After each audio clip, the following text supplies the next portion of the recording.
All right, hello everybody. Welcome back to another episode of Earth's Mightiest Comics. This is the show where every episode we talk about some comics from the past little bit. This week we were talking about comics from September 25th, which is the fourth week of September, which means it's a fucking monster of a week as always. This is a very stacked week, as the fourth weeks of the month always are. Also, I am as with last time, quite tired. So I think I'm on actually even less sleep than I was the previous time. That being said, Sebastian and I have also been talking for like half an hour before recording, so I'm a little bit more immediately awake than I was last time. But yeah, regardless, we've got lots of stuff this week. Stuff like more Absolute Power stuff. This is just about the wrap-up of Absolute Power. There's a lot of X-Men stuff this week, a whopping 4 X-Men books. Things like Titans, the end of that Titans run, Ultimate Spider-Man, Frankenstein. But in a rare move here, I am actually going to start out with a book that Sebastian did not read. So it'll be me going solo for the first little bit of this episode. And that book is Batman: The Long Halloween, The Last Halloween, #1, written by Jeff Loeb, and the artist is Eduardo Risso. So, yeah, if you listen to this podcast, you probably are either aware of or have read The Long Halloween, which is, I don't know, I haven't talked about The Long Halloween too much on this show, but that is my favorite Batman story of all time. And granted, I have not read every Batman comic, but The Long Halloween is my favorite. This is a sequel to both that and also to Dark Victory, which was the initial sequel series to The Long Halloween. I have not read most of Dark Victory. I have read the first issue just recently. I'm trying to read I'm going to try to finish that series before the next issue of this one comes out. But yeah, I have not read most of Dark Victory. However, I think on its own, this issue still does both make sense and flow perfectly fine and work on its own terms. I do think like you probably should still read The Long Halloween before you read this, but I don't even think that's necessarily required. But yeah, so the basic premise goes as follows. Basically, the Holiday Killer is back, as happens with every time they do a Long Halloween series. The Holiday Killer is back. I don't know if he actually outright kills anybody in this issue.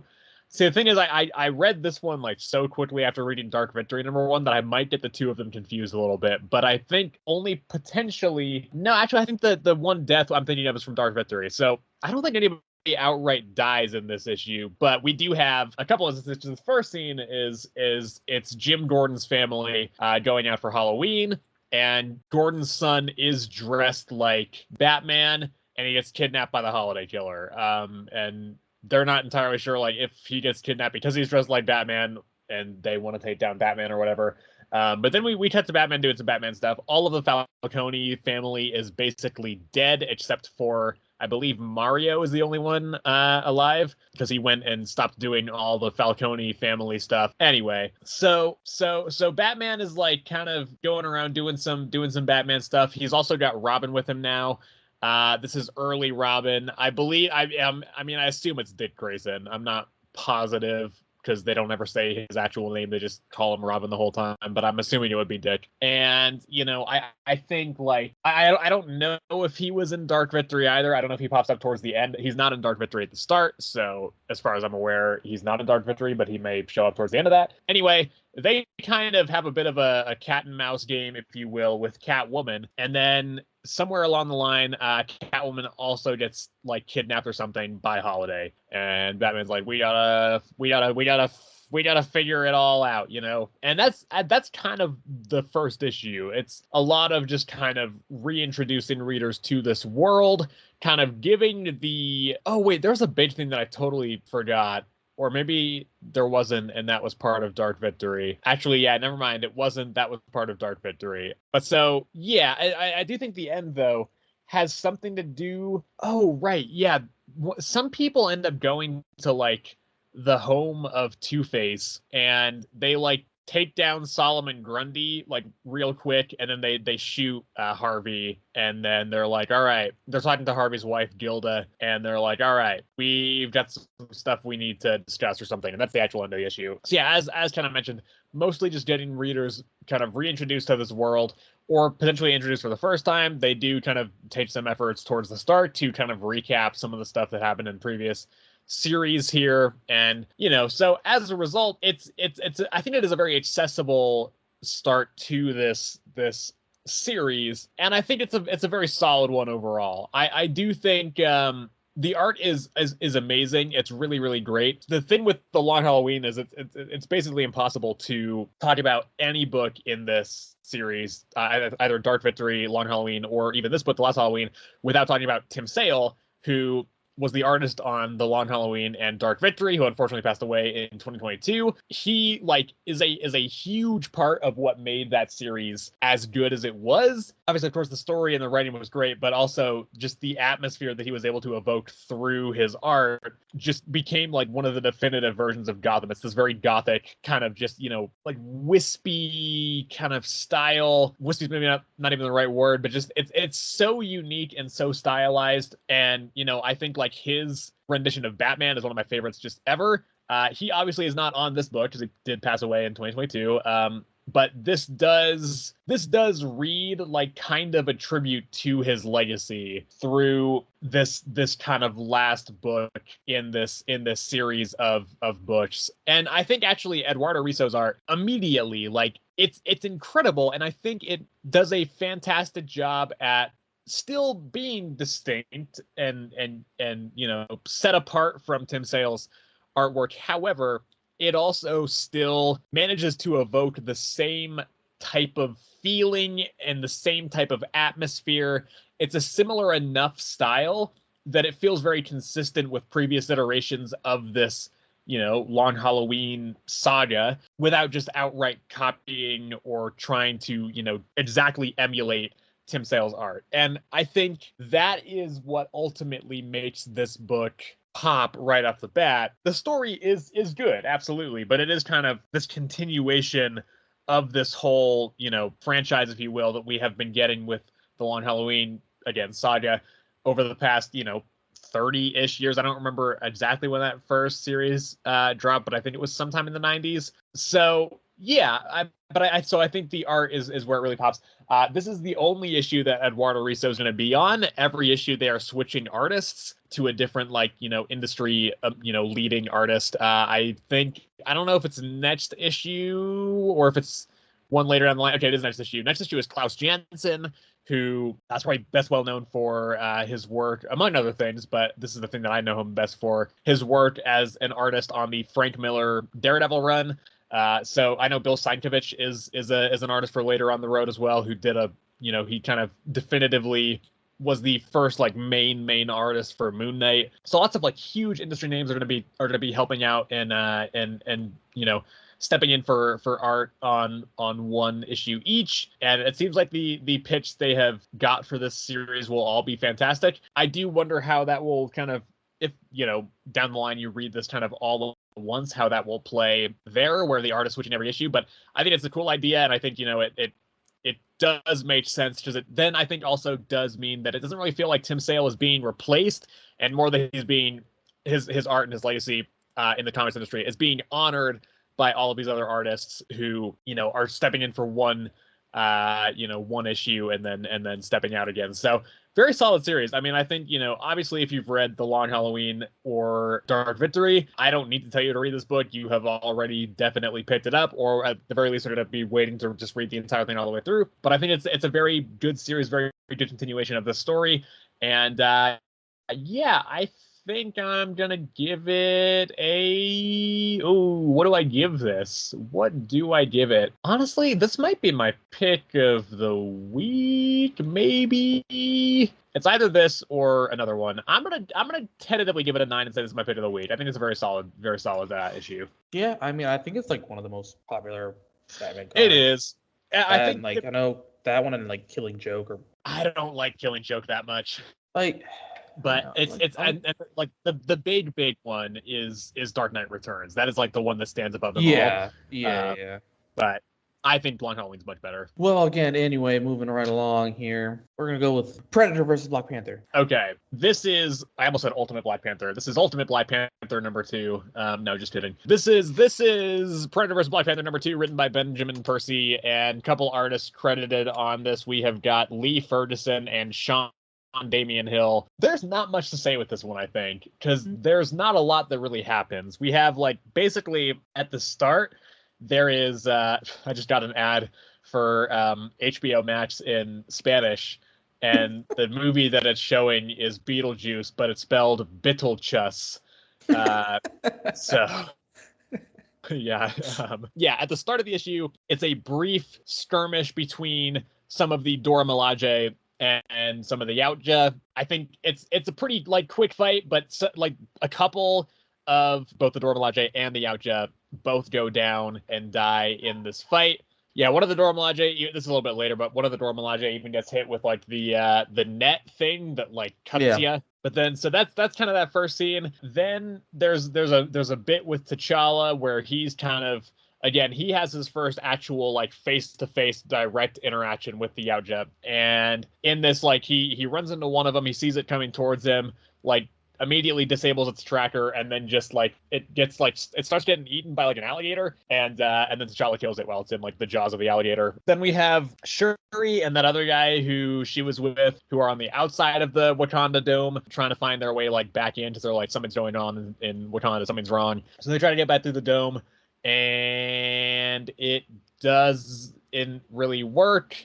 And then one of the Yautja comes and, like, kidnaps Shuri, and then the main brother from the first one then finds the vibranium mound in Wakanda and is like, I'm gonna get a whole fucking armor set and everything, and I'm gonna just fucking kill everybody. So I think, like, yeah, it's decent. It's solid. I think, you know, as far as the continuation of the first issue goes, it's decent enough. I think, you know, we're at the point where the actual action between these two parties is fine. Although I think immediately the Yautja are all kind of less imposing because they get taken down very easily. Like, I know they kill a couple of the Dora Milaje, but, like, T'Challa takes one down in about a single page, and I think it does kind of decrease the overall threat level of these guys.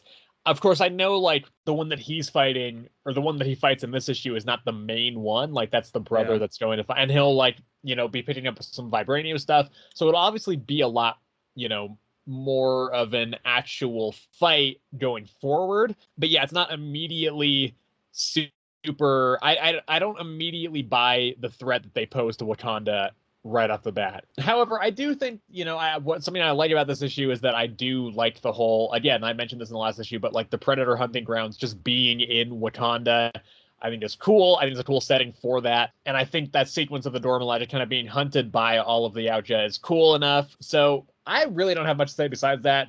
I don't feel like there's a whole lot to this issue. It's solid. It's definitely not bad, but I do think it's, you know, it's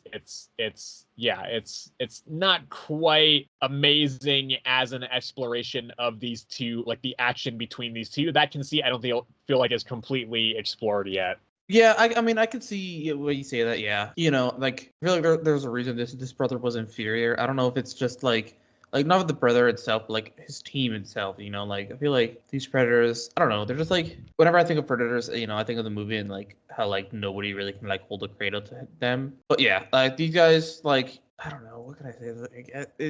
They pose a threat, but at the same time not. Like, if this was, like, anywhere else, I feel like they'd pose a much bigger threat, but since it's Wakanda itself, like, I feel like, yeah, I'm just not seeing it here. Let's see, the Dora Milaje, you know, they get caught by surprise, or at least most of them. What's her name? Oh my gosh, I'm forgetting her name. Okoye, you know, she knows something's wrong. They did, like, a page about that in very much detail. That she knew something was wrong. Shuri's alive. Oh, they all survived. Nobody in that crash died, I guess. And yeah, she gets abducted, and then just Black Panther. The brother, he saw that T'Challa survived, like, the blast or whatever, and he knows he's wearing vibranium because, you know, he gets alerted by the rest of his, like, team that, like, they found the vibranium, and so, like, instead of, like, it was talking about how, like, instead of him being, like, excited for the hunt, he just started thinking about, like, all the weapons and, like, warships and all this stuff he can make with all this the metal and stuff, and how he's gonna, like, take it back and yada yada. So yeah, we'll see. You know, I'm sure the fight between T'Challa and the actual brother will be better. But right now it's kind of just, like, I wouldn't say it's bad. definitely not bad. It's entertaining enough, but like it's like you said, like I feel like where's the threat? Honestly, Yeah. like there's just it's kind of just the read. I don't know. Like I'm not feeling any stakes here at all. Besides Yeah. a couple people, like military people dying, like though. But I they don't were know. nameless, so it's kind of not the same thing. Yeah. Exactly. Like I'm just like, I don't know. So yeah, I don't know. I mean, I still think it's pretty good. I'd probably give this, I give it like a 7. I think. What did I give the last one? I think I give it a 7 as well. Yeah, still 7. Yeah, it's a 7 for me as well. It's fine. I do still think it's better than Predator versus Wolverine, but Mm-hmm. I don't I think would it's agree. amazing. Yeah. Yeah. All right, I'm gonna go and talk about Sebastian Spectregraph #3. Spectregraph. This is written by James Tinian or Tynion the fourth, and the artist is Christian Ward. So it has been quite a while since the second issue, 3 months to be precise. The last issue dropped on like June 19th. Yeah, June 19th. So it's been a while, but I think it is a testament to how strong this series is that I didn't have problems like remembering what had happened. Essentially, the two main characters, Janie and Vesper, are trying to escape from all the ghosts, right? There's a lot of ghosts there. There's a lot of running around. There's a lot of them trying to kind of figure out the puzzle that is this house that makes the ghosts. And all that's fine. All that's cool. Again, the ghost designs are very interesting. I think they're very cool. But a huge part of this issue is filling out the backgrounds and motivations and just exploring the characters with these two main characters. You know, the motivation of why Vesper has gone and like essentially agreed to, you know, help in getting this house like up and running, getting the Spectregraph up and running. You know, how she feels like the main guy who's kind of leading the whole thing is like this mentor figure to her because he kind of understands her more than anybody else, just full stop. She just feels like nobody really gets her, and that he's kind of the one person who she kind of sees herself in, and that's why she's, you know, then gone and tried to, you know, do all this stuff with the house and literally like, you know, brought a human to be like killed for, you know, these plans. And we see the entire like backstory of Janie and the previous relationship with her girlfriend, and how that, like, you know, her girlfriend just left her with this kid they were gonna like raise together, and that kind of whole, you know, period of just trying to just figure out like what her plan is in life now, and all the, you know, the just regaining her like sense of direction in life, and all of that kind of leading up to, you know, the actual events of the series. I think all that works. Again, it's very like, it's so clearly James Tinian dialogue. Like it's hard to like describe, but having read so much of his work now, I just see this style of dialogue and I'm instantly like, I think like you could give me a book from this writer, and without telling me who the writer was, I would be able to tell, because it's just the style is very distinct. And I think like stuff like Something Is Killing the Children is the most like pure distilled version of that, where it's just like so clearly his writing. But I think it's very evident here. I think it's evident in stuff like Department of Truth. I think it's a little bit less obvious in World Tree, but it is still there. That's not a bad thing. Obviously, it's just a stylistic thing on his part, but it is very noticeable for me at this point. And then so they kind of end up escaping. They go into these like tunnels and stuff. They find the key they need to find, but the problem is the key is held by a ghost, except this ghost is actually sentient and is talking to them, which is kind of a big deal because none of the other ones seemingly can speak. So yeah, that's kind of the end of the issue. I think that guy at the end, by the way, is probably either, I don't remember if they actually were married or not, but either the boyfriend or the husband of the main guy who's like leading the whole thing. Because he kind of, when he sent Vesper to the house, he kind of also was like, hey, if you see this one person, can you like deliver this message or something, or ask her to find something specific in the house. Either way, I think it's clearly this dude's, you know, partner from when he was still alive, because he seems to be dead now. I'm assuming it's the same person. So I'm actually very excited to see where that goes. The next issue is the last issue. This is the second to last issue of Spectregraph. And yeah, I think just a very solid series all around. It's not something that is reaching the heights of, I think, Tinian's other work. I don't think it's reaching the heights of World Tree. I don't think it's reaching the heights of Department of Truth. I don't think it's reaching the heights of Something Is Killing the Children. However, I also do think the good thing about this being a 4-issue miniseries is that it doesn't have the chance to kind of get away from itself. You know, it doesn't have really any room for filler or any anything like that, or it's not taking these like kind of tangent side things. Like it's very focused in a way that I don't feel that all of Tinian's work can be. I think So Many Stolen Children has kind of gotten away. It's getting back on track a little bit recently, but I do think that series has kind of gotten away from itself a little bit. I think that was maybe a little bit less evident in Department of Truth, but there are still points where I feel like it's kind of starting to get away from itself. And then World Tree kind of took a whole other arc to just do a full flashback arc. And I get why it did that, but I kind of feel like it killed the momentum, right? Those problems with that I have with that series do not affect this one.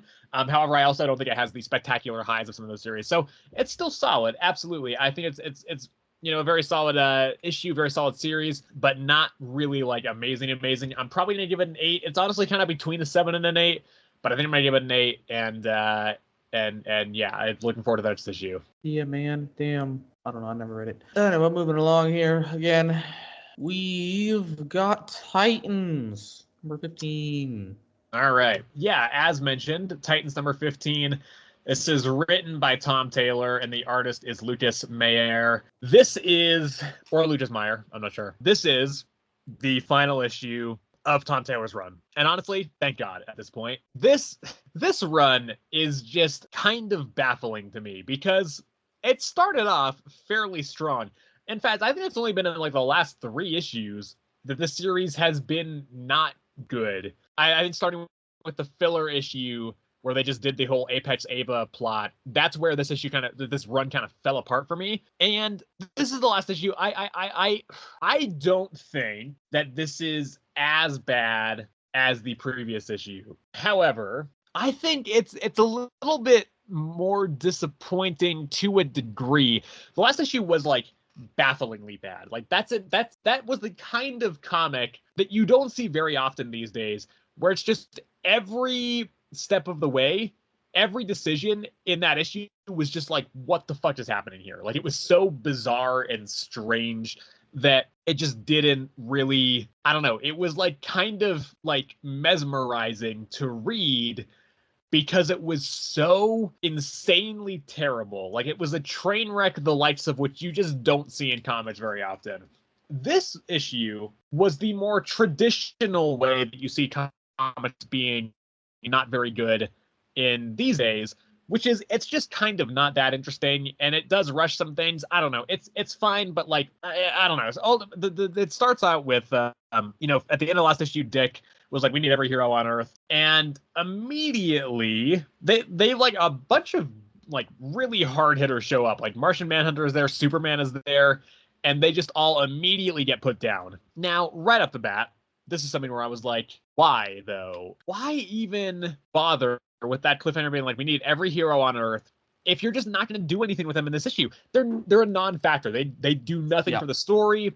They have no real purpose here. They just serve as kind of like cannon fodder for Trigon before the whole, climax of the story. And I'm just thinking like, because the climax of the story revolves around ultimately Gar is talking to Raven and is like, hey, you're not killing any of us. What's the deal? I don't think you even want to kill us. I think like you watching all of, the various Titans and all the other various, characters of the DC universe doing their thing has like through the gem that Raven had like affected her and kind of, mellowed her to the point where she actually did care about the Titans, and she kind of tries to play it off as like, well, you were meant to be my generals, but Gar's like, no. So ultimately he has like a mind conversation with Raven. Yep. And while the Titans while all the other heroes, including Dick, like they're kind of all being dropped. So like when that was happening, I was just thinking like, well, why bother to have the other heroes there and not do anything? Like, why not just have the Titans just be trying to stop Trigon on their own, and they're all failing miserably? Like, it doesn't really change the story at all. You just then just don't have these random pointless appearances from all these other characters. Also, by the way, Swamp Thing doesn't do shit in this issue again as well. I was about to ask, like, I didn't see him. Like, I know he was in the last one, but like, I didn't see him in this one at all. Yeah. So there's no point there was even less of a point for him to be in this series than it seemed like there was last issue, when there already didn't seem like there was point for him to be in the series. But so, yeah, I just think they should have just had the Titans fighting Trigon instead. Just, there's no real point for the rest of the heroes to be there. But anyway, yeah, Gar has a mind conversation with Dark Raven and also with Rachel. Because Rachel ends up like bursting out of the gem to begin with, and then they have that kind of conversation together in their mind. And ultimately that ends with the two aspects of Raven merging together to become like Super Raven or something. I think it's just like Raven original or something like that. Yeah, although it's like it's both aspects of her. It's Dark Raven and Raven combined, so it's not quite original Raven. So anyway, she pops out and she's like super, she's like very tall now, majorly like basically kaiju size.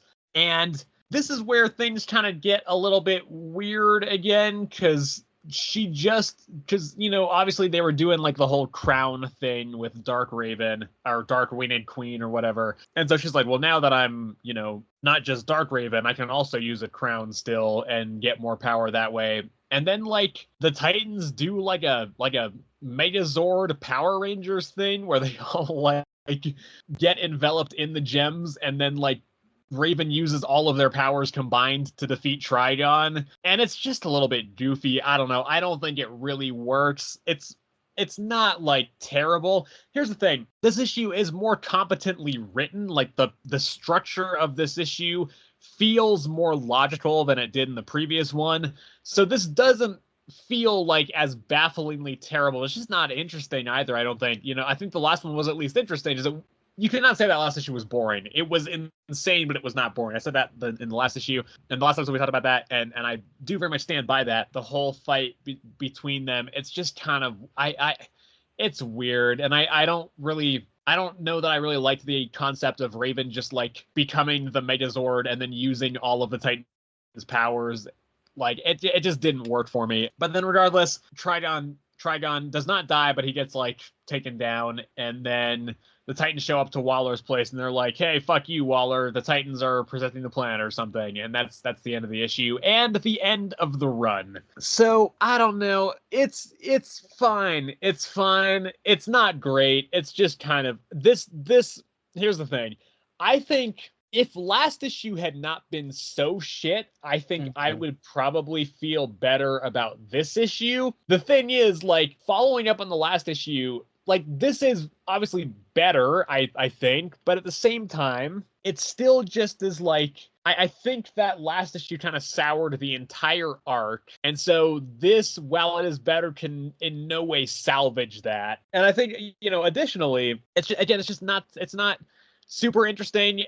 I think this kind of made me feel like the Dark Raven story on the whole was not that interesting because of how it just kind of concluded. And I don't think, again, that's not even necessarily this issue's fault. I think if last issue had been more solid, then it wouldn't have been, I think that was such a jarring shift that then coming back up even a little, or even a fair amount, does then make it feel like the whole thing after that last issue was just kind of, it's just a jarring shift. And so coming back up to this level of like, it's okay, makes it feel like it's a lower quality issue than maybe it otherwise would have if it had just been okay throughout the entire thing. And so, yeah, again, it's fine. I think, the run as a whole, unfortunately, I think has been absolutely like destroyed by the last 2 or 3 issues. Yep.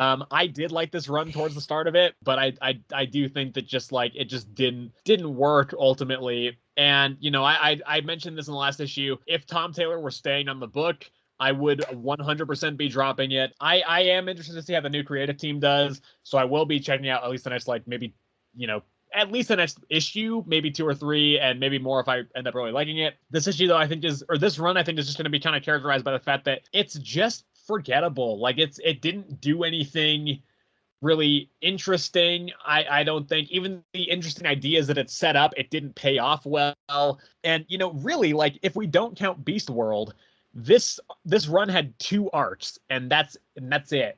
And it just feels like it's just kind of such a weird nothing run that ultimately I don't think anybody will be talking about like ever anymore. So I don't know. It's fine, but I am very much over this run and very happy that there is a new creative team taking over next issue. Just what a letdown, honestly, in the end.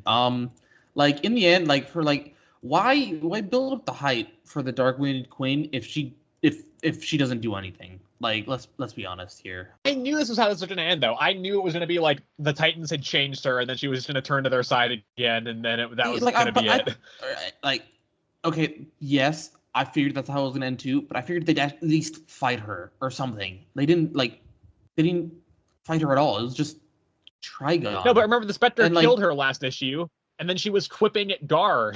Yeah, supposedly killed her. He didn't do anything. Yeah, and then she's like, "Oh, he's looking all grim behind me, isn't he?" Yeah, exactly. I know. That was a really good line that everybody loved. Yeah. No, we hated it. Just thought I'd remind the audience that. We hated it, but right, she turned into the Dark-Winged Queen. Trigon came, and like you said, they brought in like super heavy hitters that did absolutely nothing. Like Titans held their own better than Superman, which by far makes no sense realistically. And then I was fine with like the Gar talk with the Dark-Winged Queen. Honestly, that was fine. Like if it was gonna be anybody, it'd obviously be Gar. How they released Raven felt way too easy. Also. But at the same time... Yeah, they just, shot the gem, right? Yeah, the guard distracted her by talking to her, and they just shot the gem, and she was, free. Yeah. I don't even think they broke it. They just, got her to not pay attention. I don't know. Yeah, she came out instantly, and she was like, I'm gonna fuck you up now. And Gar was like, nah, let's talk about this. And so they talked, and yeah, Gar basically convinced Dark-Winged Queen that, she's not evil, I guess. Right? Yeah, that's how it went. And then she Power Ranger Megazord and with the other Titans, and this is another thing. The comics, right? So you would say by far that is their most strongest move is when she becomes Megazord and she absorbs all the Titans' powers, right? Yeah. Hands down, we're never gonna see this again.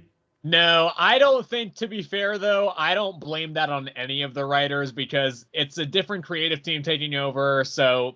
I think if Tom Taylor was staying on the book and we never saw that again, it would feel weird. But I think if another writer ignores it, I don't really have a problem with that.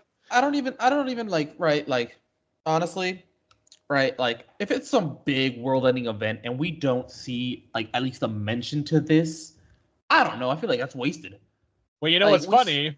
This is something I forgot to bring up. This takes place before Absolute Power. Power. So they could have used that for this, yeah. But even with Absolute Power, Amazo Robot, I can understand that one a little bit, because it's an Amazo Robot, and they would have just absorbed the power, realistically. If that's how they worked, I don't know, if they would have been able to suck up that much power or something, I don't know, and it also makes sense now why Raven in the Fortress of Solitude wasn't doing anything, because we realize that that's technically a good Raven. But also the strange thing that I also meant to bring up is Raven has a sick new costume in this. Genuinely, it looks very cool. I like the new suit. The white. Yeah. It looks great. That is not the suit she was wearing for Absolute Power, so that's a little bit strange. Literally at the end of this one, when they confronted Waller, she was back to her. Oh, was she? I didn't even notice that. Yeah. So it was literally just for that one page where she fought Trigon, and that was it. Yeah. That suit should stay. It's really cool. That's all it was there for. It's literally just that. And then, what else can I say about this one? Yeah, fucking Swamp Thing was non-existent in this one. I swear to you, he was not in this issue. I would have forgotten about him if they didn't mention him to Waller. Oh yeah, that's right. Because they were like, Swamp Thing's not happy with you. Yeah. Yeah, I think Gar was like, I think you you should be careful of grass now. It's like, okay. Oh man, what else? Yeah. She just basically grew big, used the power of the Titans to defeat Trigon. Gave him a heart attack. That was interesting. Well, she stabbed him through the chest. Well, yeah, but remember, he bled, and then Tempest, his control of water, basically stopped pumping blood to his heart, so it gave him a heart attack, and then stabbed him through the chest, which doesn't kill him, just sends him back. Yeah. Yeah, I don't know, man. I mean, like you said, I think it's honestly, I started reading this arc, loving it. I thought this was really good at the beginning. For me, it really was just these last two that really the last one especially ruined it for me. This one I thought was fine, definitely better than the last one. But yeah, for me, it was really the last one that just ruined it all for me, honestly. just completely shot itself in the head, honestly, like genuinely, killed it completely. But I mean, we'd called it. We said like it was gonna be way too fast. One of these issues. It's usually around the last two. It's usually the last one. I would say like the last fight is usually just like nothing when the build up is like insane. So yeah, I don't know. Arc overall, really loved the beginning. Horrible, just bad. Not horrible ending, but it was a bad ending. Not even. I don't know. Worth mentioning, ish. I don't know. Did Raven even get a power up? Is she stronger now? Who fucking knows? Is that how this is working? I kind of doubt that they will even continue that in the next run. Are you gonna read the next run, by the way? I'm assuming you will, right? Or started at least. I think so. You dropping it? I don't remember. No, I'm not. I'm gonna read at least the next 2 issues, I think, because it's a new creative team. Otherwise, I would be dropping it. But I dropped Birds of Prey, but yes, I do know that. Yeah. No, yeah. I mean, yeah. I'm gonna read the next one here. See what's up. See if they even mention anything about Raven. But I don't know. We'll see. Yeah. This one, I'm gonna give it. I don't know. I liked the conversation between Raven and Gar and stuff. The fight was lackluster. I like it more than that one though. I'm gonna give it a 6. I'm gonna give it a 5. I don't know. It would maybe even be lower. I don't think I can in good faith rate this issue lower than the last issue. I gave the last issue a 5. This one is better, but I actually liked the last issue more because it was just like reading that one was such a weird like fever dream of an experience, whereas this one was just kind of like a standard like just fine generic comic, which to me is less interesting. I prefer like I've said this before, the absolutely just huge swings and misses that just don't work on any level, rather than ones that are like competently written enough but just aren't that interesting. So I'm gonna give this one a 5 as well as the last one. And yeah, good riddance from this book, Tom Taylor. He's the one who's going to be taking over the Detective Comics in October, and I am genuinely wondering if I should even bother fucking reading that run at this point after this, but we'll see. Next up, we're going to talk about, I've been saying I was going to do it for ages, guys. I've been saying, basically since this stopped, I've been saying that I was going to make Sebastian read The Flash again, and that day has finally come, because that is what I made him read this week. Since Nice House by the Sea got pushed to the following week, Sebastian had to read an issue of The Flash again. So I believe it would have been issue number 10 that you read, right? You would be correct. Yeah. So since I'm a few issues ahead, assuming Sebastian, I should ask, did you just fully read all of them? Did you get up to date, Sebastian? Goodness, no. I read. All right. Well, in that 10, case, I will let you. I will let you take the reins on this for the first part, since I already talked about that issue a couple months ago, and then I'll talk about issue 13. Yeah. So this one, it was mostly just Flash versus Green Arrow in the Batman mech. Yeah, it's Green Arrow because I guess it's like a little bit into absolute power. I guess it's like this is like the immediate before after absolute power. Yeah. So Green Arrow's working for Waller right now. And it's basically just that. Flash versus Green Arrow.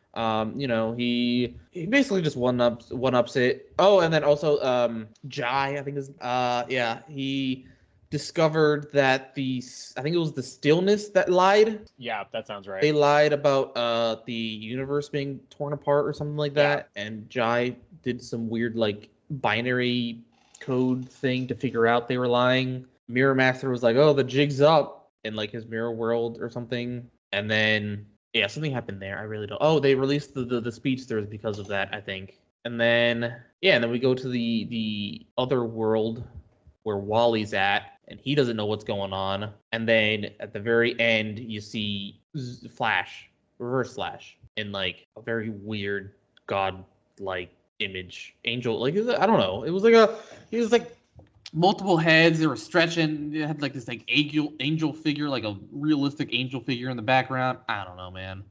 It's been so long since I've read one of these. Yeah, I was gonna ask if you even remembered anything from this run. No, I mean I kind of remember. Like I know Wally is over there. Something's happening to him. They're like the stillness people or whatever is Yeah, I remember. The Pilgrims were trapping the speedsters because they're like supposedly tearing apart the world. Amanda Waller's also saying that, and yeah, things are happening there. Yeah. Yeah. To be fair, the issue that you read is also, I feel like, one of the easier to follow single issues in this run. I mean, like I said, it was mostly just Barry versus Oliver. Pretty simple. I don't know, man. It was pretty simple to read.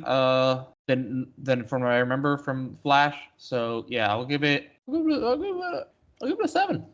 Yeah.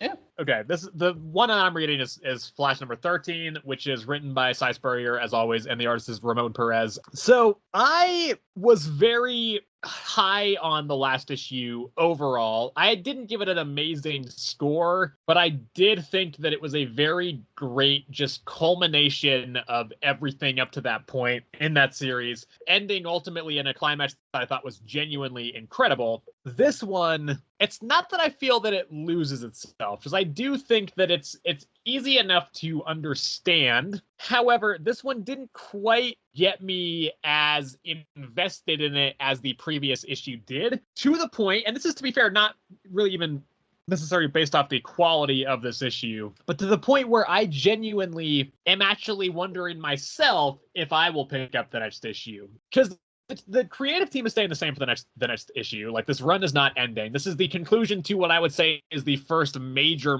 part of it. And I kind of think that we are about halfway through this series overall. However, I think, like, I have genuinely and generally, at the very least, if not enjoyed this series, I have appreciated it for what it is trying to do.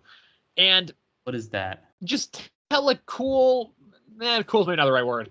Tell like a narratively complex and dense, just sci-fi superhero story that is like is actual work to kind of understand, and you know, to not just fall to the like baseline just kind of, you know, dumb. And I love superhero comics. This is not a slight on the superhero comics industry, but just like trying to make a superhero comic that is legitimately like thought-provoking and not just like dumb smashy superhero comic, right? And again, I say that with love, because I love this, you know, genre, but I did appreciate that it was trying to do something interesting and different and unique and genuinely thought-provoking and like challenging to kind of, you know, work through and to understand and to comprehend. So I appreciate the series from that perspective. However, it's not always the most enjoyable series, and I do think that this issue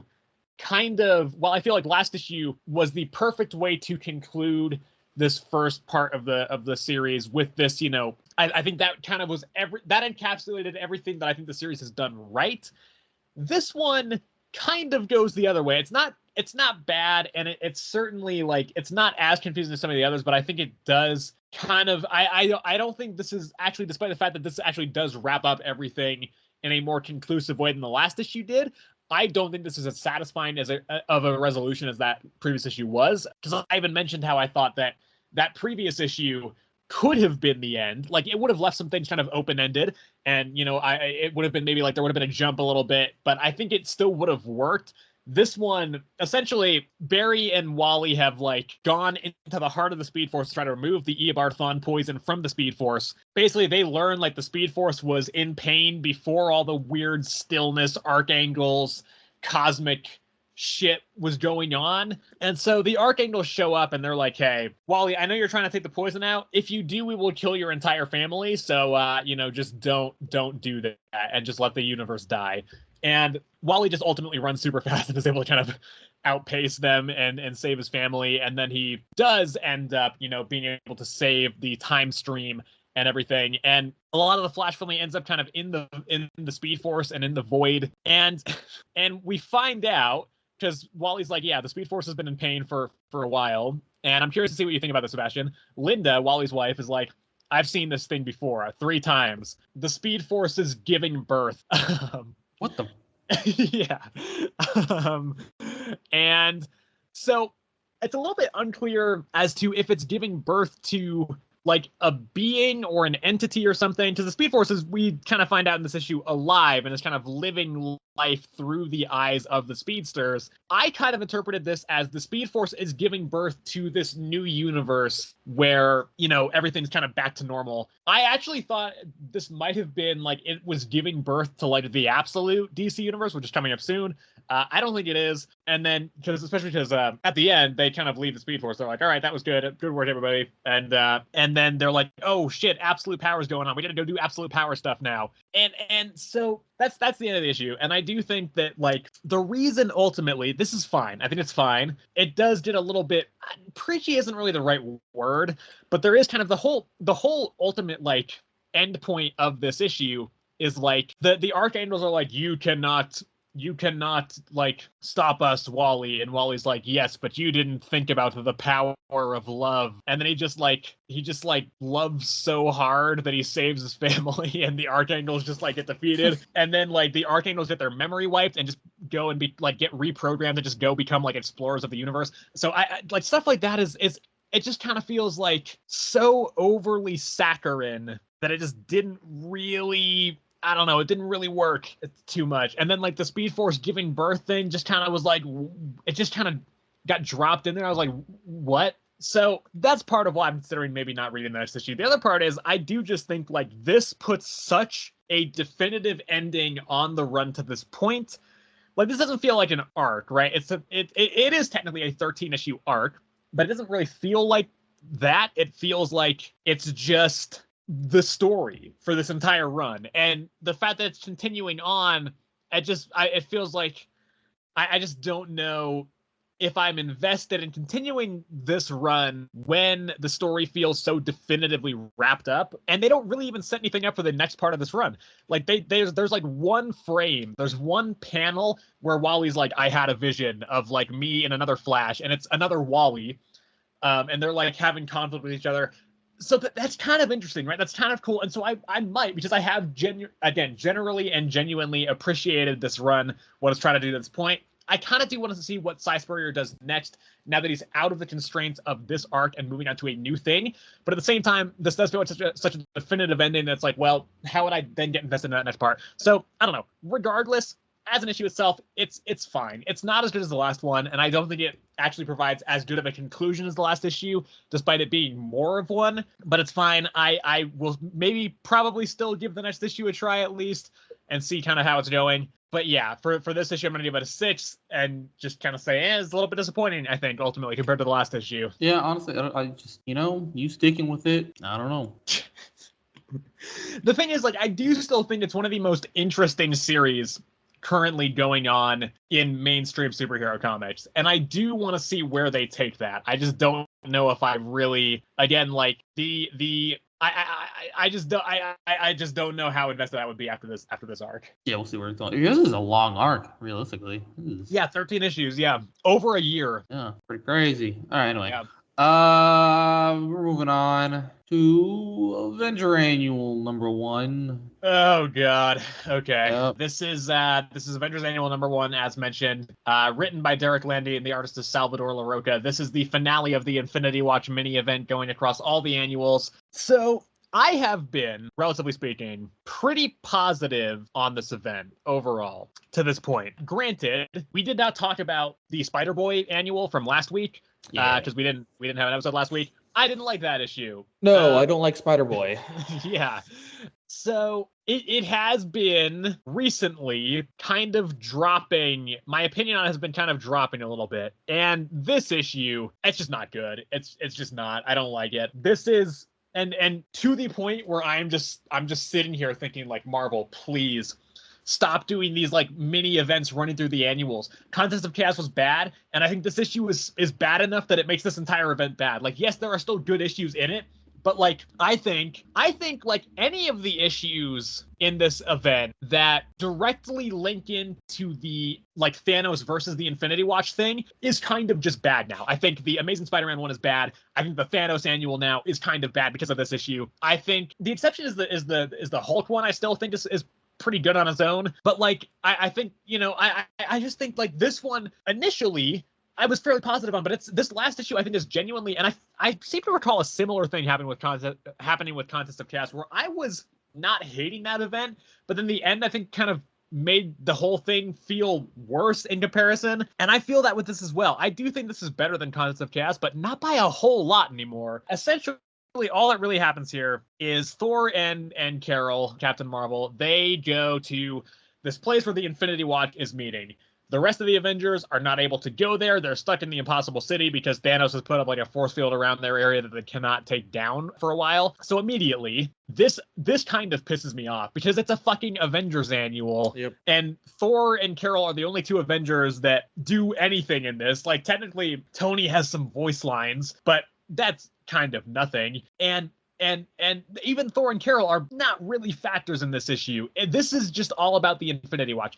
And I know that's the name of the event, but the Infinity Watch, they suck. They suck as characters. I don't think any of them are good, and except for, and Sebastian is going to take issue with this, but genuinely, Apex is the only Infinity Watch member that I fucking like at this point. Because I think he's kind of funny. But Colleen is fine. Oh, sorry. No, I do like Colleen. Multitude is good. Multitude, I don't vibe with Multitude. I do like Colleen, but that's more because I like Colleen as she has been established in the rest of the Marvel Universe. So I like her here because I like that character, but I do not care that she's the Mind Stone now. Like, I just don't care. It's fine, but it doesn't, like, I don't have a problem with that, but that doesn't add anything to her character, I think. I think Apex is kind of funny, and that's the only reason why I don't hate all of the Infinity Watch members, again, except for Colleen. But yeah, so the Infinity Watch, they all meet up, and then they all start fighting each other, and then Thanos shows up, and Thanos kills literally fucking everybody there except maybe Thor. And he also doesn't kill Hector overtime. Yeah, and then overtime does some weird time paradox thing that ultimately would collapse the timeline if Thanos tried to kill him or anything. And so then everybody gets resurrected, and then they're like, we gotta be the Infinity Watch, and we're gonna try and figure out what we're gonna do with these powers. And that's the end. So I don't know. I just it's bad. It's bad. I think it's so weird that this is just not an Avengers issue, and I would almost give it a pass if the rest of the Avengers were not on the cover, but they are. Also, it says at the start, the Avengers team up with Thanos. That's just a lie. That doesn't happen. Yeah. Thanos fucking kills Carol. I don't understand. I don't get it. It's just such blatant false advertising that it is kind of baffling. And the Infinity Watch members just fucking arguing with each other the whole issue just was pissing me off. I already don't like these characters. So when they argue with each other like that, it's just annoying. It's not engaging at all. So I was just blown away by this being the direction that they decided to take.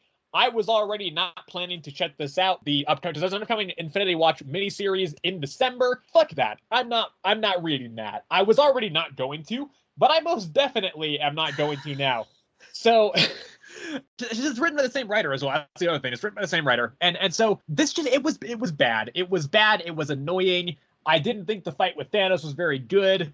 I didn't understand the time paradox thing and how that was working really when they were explaining it. And I don't like any of the Infinity Watch characters. And the Avengers are just not even in this, really, essentially. I don't even like Coulson in this series. I think Coulson's not been very interesting in this. And I like Coulson as a character, but not here. So yeah, this really, talk about we were just talking about Titans and how that ruined that run. This issue 100% ruins this event. This sucked. It was bad. Yeah, man. This one wasn't. It really wasn't. It wasn't it. I still really like the Spider-Man one. I like I think the Incredible Hulk one is the one with Colleen, right? Yeah. And the Moon Knight one also had her as well, which was also good. But yeah, man, this one, I will say, I think my new least favorite character is the one with the fucking Reality Stone. Yeah, Star. Yeah. Dude, she sucks. You called that from the beginning, by the way, as well, and I was like, it's fine. It's early days. I think that's intentional. That's all fine. But you called it. She does suck. She sucks so much. Oh my gosh. I hate her. She's just more than Apex. I'm gonna fucking...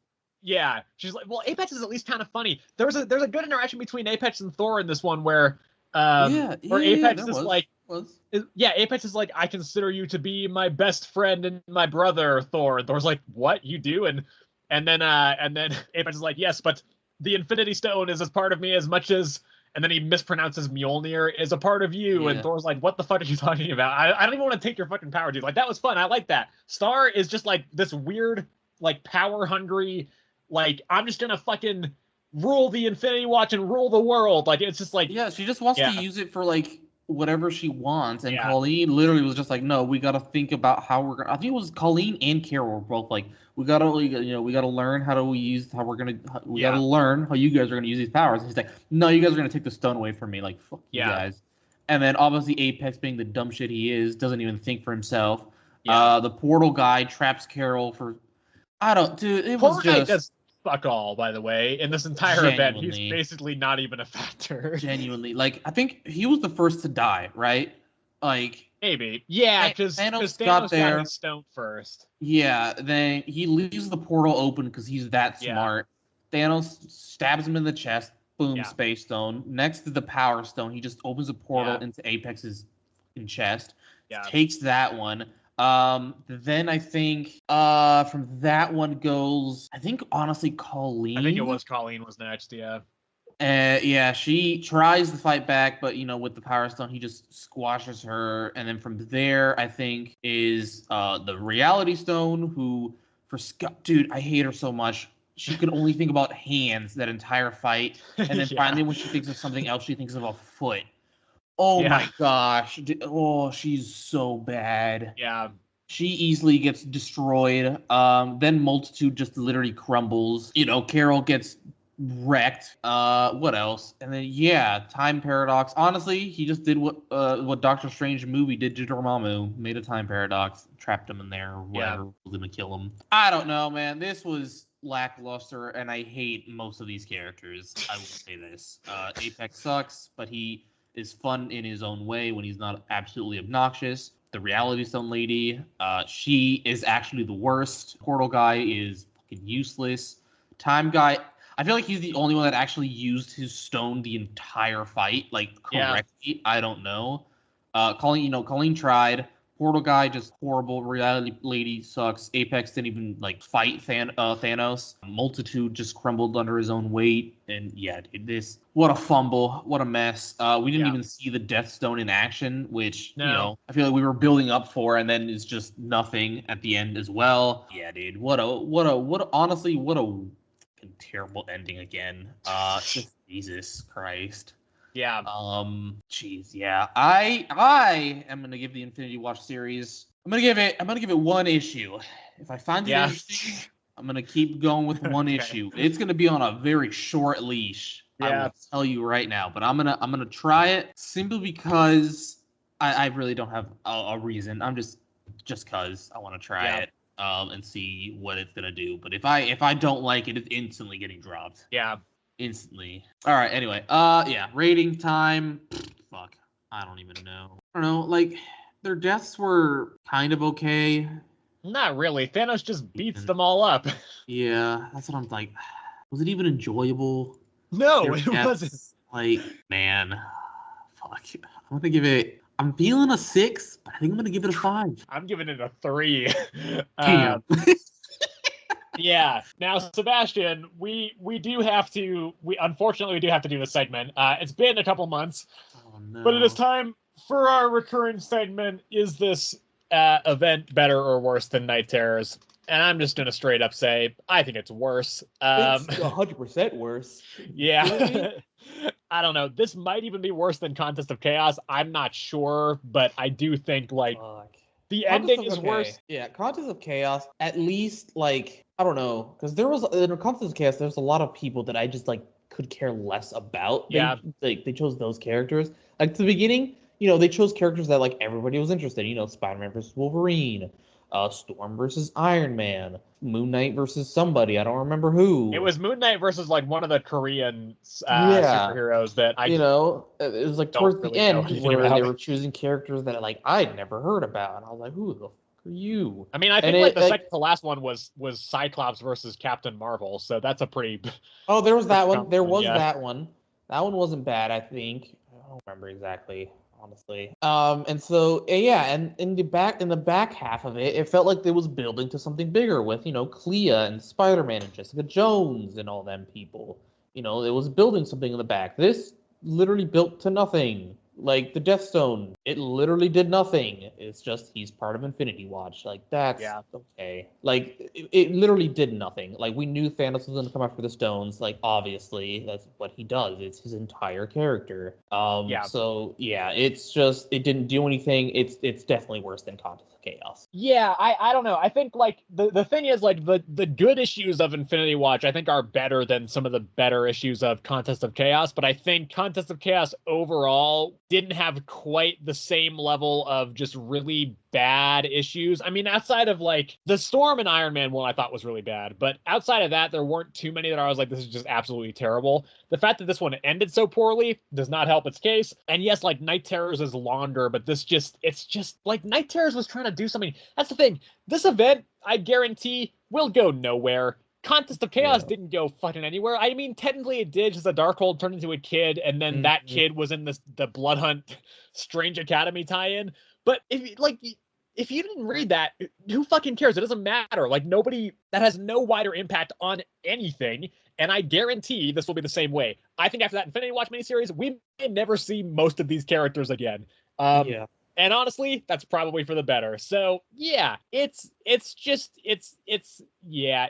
bad. And Marvel, please stop doing these annual events because they're not good and they don't fucking do anything for the universe. I think here's how I evaluate events. I have two criteria. Number one, is the event good? That is the bigger one. But the second one is, does the event have wider implications for the universe that it's a part of? And, I think if number two is applicable to the event, but number one isn't, that doesn't necessarily still make it that doesn't make it a good event in my opinion, but at least it does make it feel like there's a point to it. If it's good, but it doesn't have a point or doesn't have wider ramifications across the universe, that's also fine because it's good. But this one is neither. And so it just fails completely at what events should do. So yeah, it's bad. Don't read this event.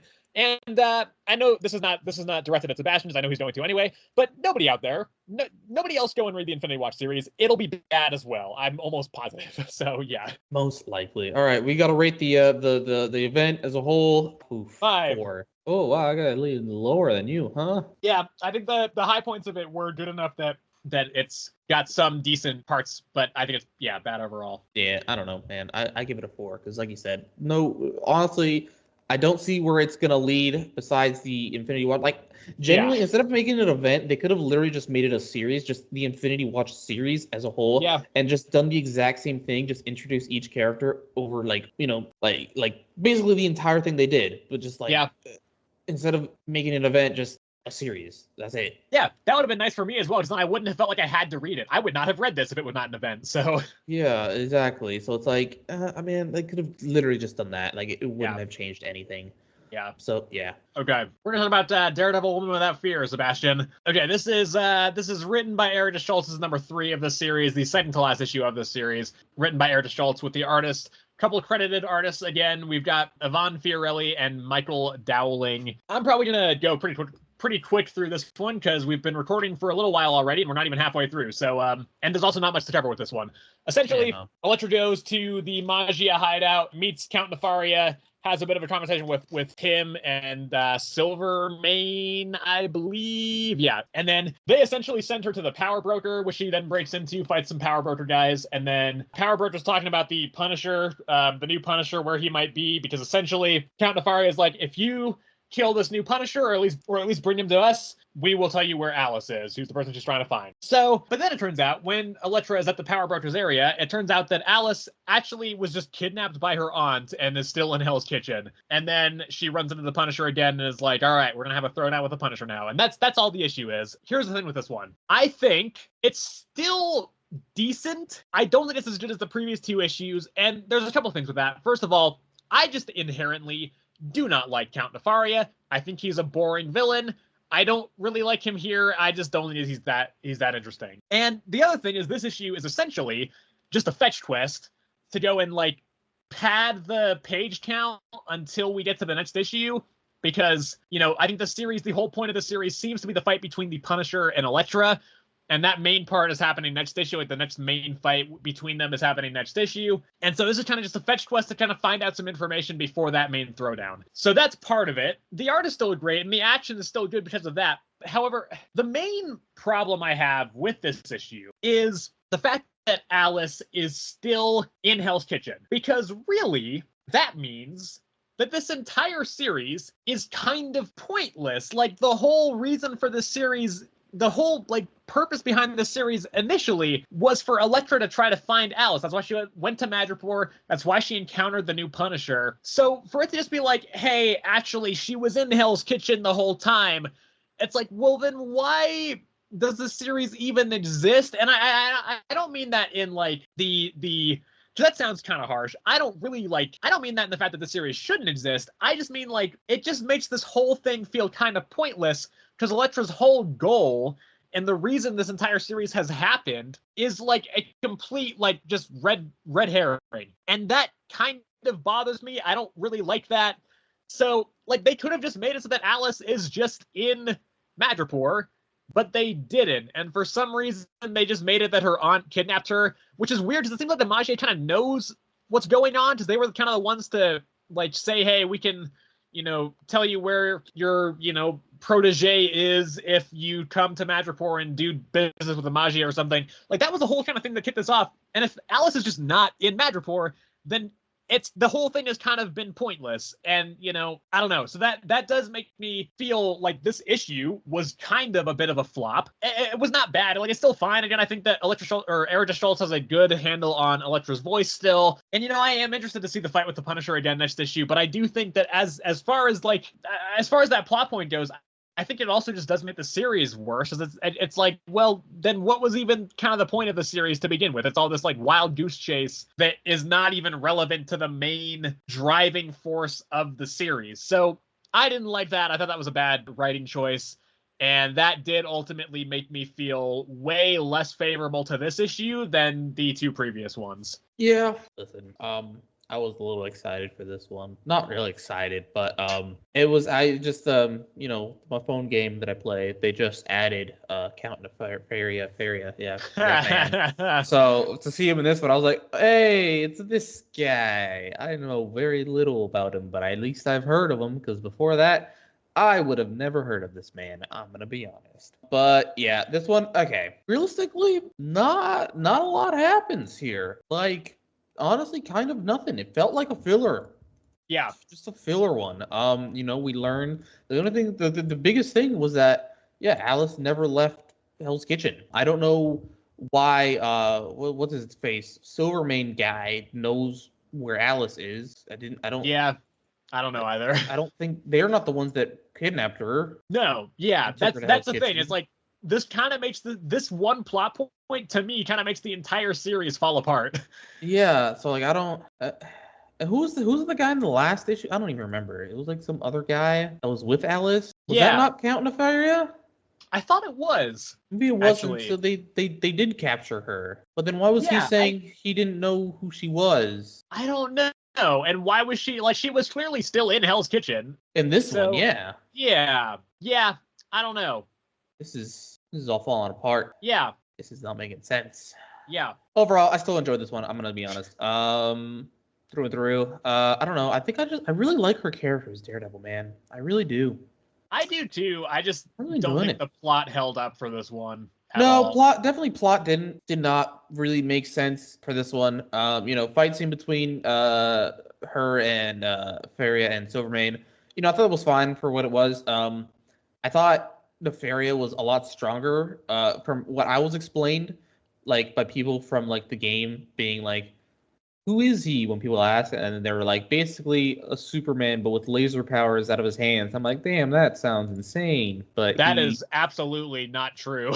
That was very far-fetched. I'm learning here. So yeah, I don't know his powers. I know he can fly. I know he shoots laser beams, and that's about it. I don't know. Is he, like, invulnerable to things? Like, what's he doing? I don't really remember. He does not pop up often. He's an old villain. He was around in, like, early Avengers days back in the 60s. And he's just, I don't think he's very interesting. He's definitely not like Superman, though. I don't know where people are getting that from. Unless it's like a recent development where he got a huge power upgrade. Like, that is not something that I've ever associated with him. So I don't know what's going on there. Yeah. It was abundantly lied to, it seems. All right. No, but yeah, like, really, I don't know, man. I think it's pretty fine. Hopefully the next issue between, like, their fight is going to be a lot better. Between, Elektra and Punisher. It'll actually be, a little bit like the first and second issue that we got between them, which was actually very good, their fight. So yeah, so hopefully we'll see. But this one's certainly the weaker of the ones we have gotten from this series. Yeah. Not to say, but that still doesn't mean that I like hated it. Honestly, I think it was just fine. It just felt like a very filler one that, like, not that it wasn't necessary, but it was just there. And so I'd probably give this one, I give the last one a 7, I think. So, and I didn't enjoy this one as much. No, I don't think it deserves a 6 though. I'm giving it a 6. I'm gonna give it a 6. Yeah. Yeah, 6 for me as well. I do also think, like, next issue is the last issue of this series. Yep. There is going to be another miniseries starting in January from the same writer. It's another Daredevil, Elektra Daredevil one. It's also going to be a Red Band series. However, I don't know. Maybe this story will be continued directly in that series. However, I kind of don't think it will be. And that means I do worry that the next issue is going to feel very rushed because there's kind of a lot to get through. There's the next big, like, main fight with the new Punisher. They got to wrap up the Count Nefaria stuff, and they got to wrap up the Alice stuff. That's kind of a lot to do in the one issue. And maybe it'll flow fine. I don't know. Like, it's certainly not the most amount of plot points to fit in one issue that we've seen, but it is still kind of a lot. And so I do kind of worry that it will be a little bit rushed next issue. Yeah, I'm going to predict that they don't really fight next issue and that he actually just helps her save Alice. Frankenstein. Okay. This is Universal Monsters Frankenstein #2, written by Michael Walsh and drawn by Michael Walsh with fantastic coloring from Tony Marie Griffin again. This issue, broadly, is about, oh god, what's his fucking name? Fritz. There we go. That's his name. This issue is largely focused around Fritz, who is the like assistant to Dr. Frankenstein, and it's kind of just showing his struggles throughout the issue, right? His feelings that he's not appreciated by Frankenstein, but still his also gratitude to Dr. Frankenstein for, like, saving him and, like, letting him help and giving him this life, even if it is like this life where he's in this weird castle dungeon thing, like doing experiments on people. Like, he still is grateful that Frankenstein actually, like, picked him up and, like, gave him some kind of life. And it's mostly dealing with that, his frustrations with not feeling appreciated, and his attempts to try to show his worth and his value to Frankenstein. And then as well as, like, as Frankenstein's family kind of being there and becoming increasing, and not just his family, but as his colleagues, becoming increasingly disillusioned with his experiments and just kind of starting to feel like he's kind of lost it, which he very much has, but, like, feeling that is then coming between him and his family and his friends and everything. And then we also have Fritz ends up trying to go get a brain for Frankenstein, but for Frankenstein's monster rather, but it's the wrong one. And I think it's like a more murderous brain or the brain of a murderer is probably the better way to put that. Is kind of the implication. And so, he transfers that into Frankenstein's new into Frankenstein's monster's body, and then ultimately the monster ends up killing Fritz and the kid, whose name is also, I don't remember. I think it's like Henry or something. No, it's not Henry. Henry is Frankenstein. I have no idea what the kid's name is, but the kid also manages to escape the castle and hitch a ride with and, like, stow away in the back of Frankenstein's family's, like, horse and carriage to go back to some city or town or something, and presumably try to, like, get help and take down Frankenstein. So that is kind of the extent of the issue. And I don't think that it is as good as the previous issue. However, I think it's still solid enough. I do think that, like, I do like the attempts at fleshing out Fritz's backstory and motivations and just feelings and his whole kind of deal I think that's good, and I think it is effective. I think the intent was to make the audience really kind of feel sorry for Fritz, much in the same way that I feel like Universal Monsters Dracula actually made the audience very sympathetic towards Renfield. I think that was the idea here as well. I don't think this pulls it off as effectively, though. I do think that's partially down to the fact that there's just less dialogue in this issue than there is in like the Universal Monsters Frankenstein series. The focus, I think, in this series, in my eyes, has been much more the art. And, you know, the art's fantastic, and I think that does still work, and I think the issue does still work. But I do think, like, I didn't quite feel the sympathy towards Fritz that I think the writer was trying to evoke. And then, like, the interpersonal drama between Frankenstein and his family and colleagues and stuff, that stuff was also, it was fine, but it was not quite like hooking me either. I feel like actually I have a similar thing with this series that I do with Ultimate Black Panther, that I do feel like, and this is not something I noticed as much in the first issue, but in this issue it does feel like, because there is so much less dialogue on the whole in this issue than there is in like an average comic, it does feel like everything's so kind of decompressed and scenes read so quick that it doesn't feel like there's as much weight behind them as there is in something like Universal Monsters Dracula. So I still definitely think it's good, but I do think it is a bit of a step down from the first issue. I mean, okay, I enjoyed this one. I think this was pretty good. Like you said, this one was focused on the henchman guy. Yeah, Fritz.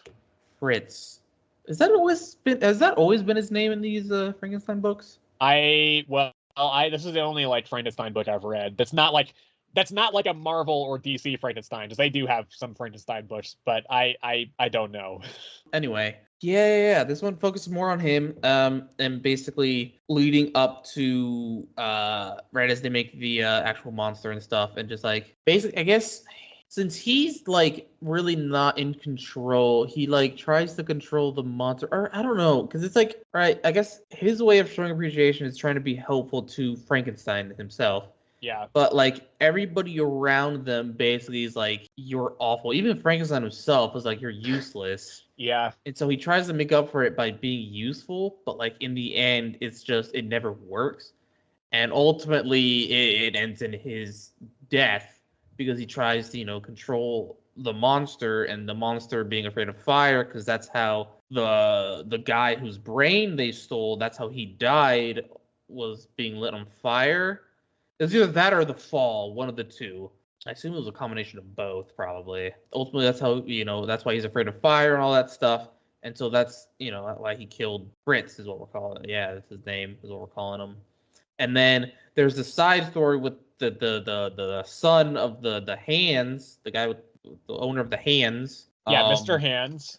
Mr. Hands, that's what we're calling him, I guess. There's that side story, which I don't know what's going on there. He snuck onto the carriage of the wife of Frankenstein. I don't know what they're going with that. I think he's just going to like find some people to try and help take down Frankenstein, and he's going to the city to do that, is my guess. Well, yeah, I guess, that's how the story goes, isn't it? That they march over there, and then, well, no, isn't the monster that kills Frankenstein? Maybe, I don't know. Pretty sure that's how it goes. And do you think I've read Mary Shelley's Frankenstein, Sebastian?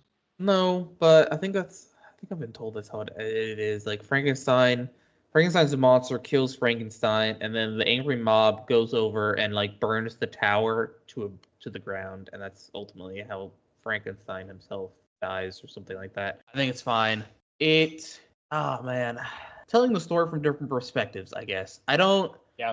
It's definitely better than Black Lagoon at this point. Is it better than Dracula though? Dracula I don't think it is. No. So interesting, yeah. And I wouldn't say it's better. No, the first one I really liked, and that one would have been a contender, but this one's definitely not. No, I agree. Not at this point. And so yeah, I am still enjoying this one though. I still think these are pretty good. So yeah, I'd give this probably. I'd probably give this an 8, honestly. Yeah, that's what I'm feeling. I'm gonna give it a 7. I also was curious because I was confused why they were still like building, for lack of a better term, Frankenstein's monster, because he was in the first issue like completely alive. Yeah. But then it seems like they kind of go, I don't know if this was like a flashback then in that case or what, but that was a little bit confusing to me, because it just kind of seemed like out of nowhere Like they even did the whole, like they even showed the "It's Alive" part where Frankenstein's like, Yeah. "It's alive," and I was like, "What? Did I miss something? Or did they just like kill him and then bring him back?" Like I don't really know what's going on there. So that was a little bit confusing. Regardless, 7, it's fine, but not as good as the previous one. I don't think. Okay, Sebastian, let's do Namor. This is Namor number 3, written by Jason Aaron. The artist is we have 2 artists on this again, Paul Davidson and Alex Linz. So, okay, first of all, this is what Sebastian made me read. I had planned to drop this, but then Sebastian was like, "Nope, you're not dropping it." So here I am. I have read this issue. I'm not planning to pick up the next issue still, but I did read this one. So it's as per usual, kind of split into 2 parts here. We have the flashback sequence and the modern day sequence. The flashback sequences, I think, are probably the best part of this issue. We have at the start, basically, Namor gets sent by the king of Atlantis to go and just kill a bunch of people from the less affluent parts of the sea. And then, we do some present day stuff, and then it cuts back to the flashback stuff where we see Namor kind of becoming disillusioned with the human world because he goes up to try and escape kind of the politics of Atlantis and just goes to try and have a more simpler experience with some, just people going out and fishing in the ocean. So he kind of stows away on this fisher boat. And, so he's having a great time at first. Like they're singing and having a great time on that boat. They don't know that Namor is there, but he's just kind of like enjoying their enjoyment of that kind of, not this big royal lifestyle. And then Atlantis sends a couple guards to try and find Namor because they get a little bit worried about him. And those guards get killed by the fishers, and then so Namor just kills them both. Kills all the fishermen as well. And that's kind of the extent of the flashback stuff. The present day stuff is mostly just kind of this big back and forth conversation about the politics of Atlantis and just the ocean in general between Namor and Kailani. And it's fine. I don't know. Here's the thing.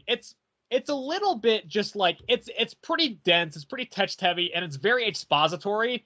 Kailani is essentially saying like the reason she is, throwing her name in the hat as one of these kings of Atlantis, or of just the sea in general, the ocean in general, is she's kind of there as the leader of the, non-Atlantean ocean dwellers. Because when Atlantis sank, some of them, like some of the people there, they built Atlantis, and they were kind of, the ones who settled and ultimately became the ruling class of Atlantis. But then they also were like, they were also like racist and homophobic because they were like, there's a throwaway line about like they kind of just kicked out the other undersea dwellers that didn't look like them or didn't love like them. And so then, all those other groups went off to just different parts of the ocean and then like ended up taking on the like cultural, they interacted with the surface world a little bit more than like proper Atlantis, and as a result they ended up getting like they kind of had some more cultural overlap and kind of started taking on aspects of the cultures of the regions of the world where they were kind of settling. So like some of them took like Polynesian cultural elements, some had like ancient Mayan cultural elements in there, and they were all kind of outcast and then subsequently subjugated by Atlantis. And so Kailani is kind of there to lead those groups called the Secret Seas. And, that's kind of the motivation for Kailani there, which is, consistent with what we know about her from last issue. That's all fine. So then, essentially, like Kailani kidnapped Namor after the end of the last issue, and then what they're all kind of, she's basically kind of asking him to join her and to like support her kind of position as the ruler of the oceans. And then like the seaweed men attack and kidnap Namor, and they bring him down to the depths, and he gets eaten by a whale or something, and that's the end of the issue. So, okay. This is fine overall. I think it is fine. I think for me, a couple things I do like about this. I like in concept the idea of the undersea dwellers taking on like, these different cultures and kind of interacting with the surface world, and kind of how that cultural overlap kind of then defines these different areas of the ocean. It's a cool idea and concept. I do not think that will be explored very well in this, because there's simply not enough time with all the like deep sea war stuff going on. And then I think like okay, the element of this issue that I like the most is a new element to this series, and that's the fact that Neptune is constantly talking to Namor and just telling him to kill everybody. I think that's really interesting. Apparently, it seems like he's also kind of talking to Kailani as well. That's interesting. And I think I would like this to get maybe expanded upon a little bit, but I think that would then probably be the reason why he didn't initially want to return to the ocean, was because he didn't want to have Neptune's voice in his ear the whole time, just telling him to kill everybody for like the glory of the oceans. So like that's a cool angle, and I think it's genuinely kind of creepy and off-putting that entire time that Neptune is saying anything. For me, where this series kind of falls apart is I just think like the whole focus on the like political intrigue of Atlantis and the seven kings of the oceans and this undersea war in general, it's just not hooking me. So while there are parts of this that I like, it's the parts that are kind of more in the background, and the focus of the series is just not something that I'm vibing with. You know, there is also like the fact that the surface dwellers are coming to just straight up attack all the Atlanteans and undersea people already, even though Namor's time has not elapsed yet. Like all of that stuff, I just don't. It's just not clicking with me. And so that is ultimately why I'm not planning to keep reading this book. Again, it's fine. There's stuff here that I do think is interesting. And maybe this is like, again, I think I said this last time, when this comes to Marvel Unlimited, yeah, maybe I will finish the series. But I think as it stands, like I'm just not really gelling with the core focus of this book, even though I do like a lot of the background elements. Yeah, so yeah, this one went into a bit of like the past. So I guess Neptune has always been talking to Namor. Yeah, that's why that's a big part of the reason why he left the Atlantis in the first place. Yeah. Yeah, exactly. Because like, you know, in the beginning flashback, we saw like the small rebel army, and they immediately wanted to retreat once they saw Namor, and he wasn't gonna do anything. He was just like, oh, okay, that was it. And then that's when I think it was like an octopus or a fish or it was like a blowfish or something. Yeah, it was something. It was like, I don't remember exactly what he said, but it was along the lines of like the king told you what to do or something like that. Yeah. Basically, they had to like snuff kill them out, for my glory or whatever. Yeah, it was something like that. Yeah, and so so that's why he's always been like, I guess, so violent. I guess like we're finally like kind of like exploring that part of that. That it's not really his true like personality to just always murder everything and to be so upset with everything, I guess. And so then the fact that Kailani is also hearing that is interesting. I assume I assume she's hearing it all as part of like some sort of like plan that Neptune himself has. I'm not too sure. I would assume, honestly.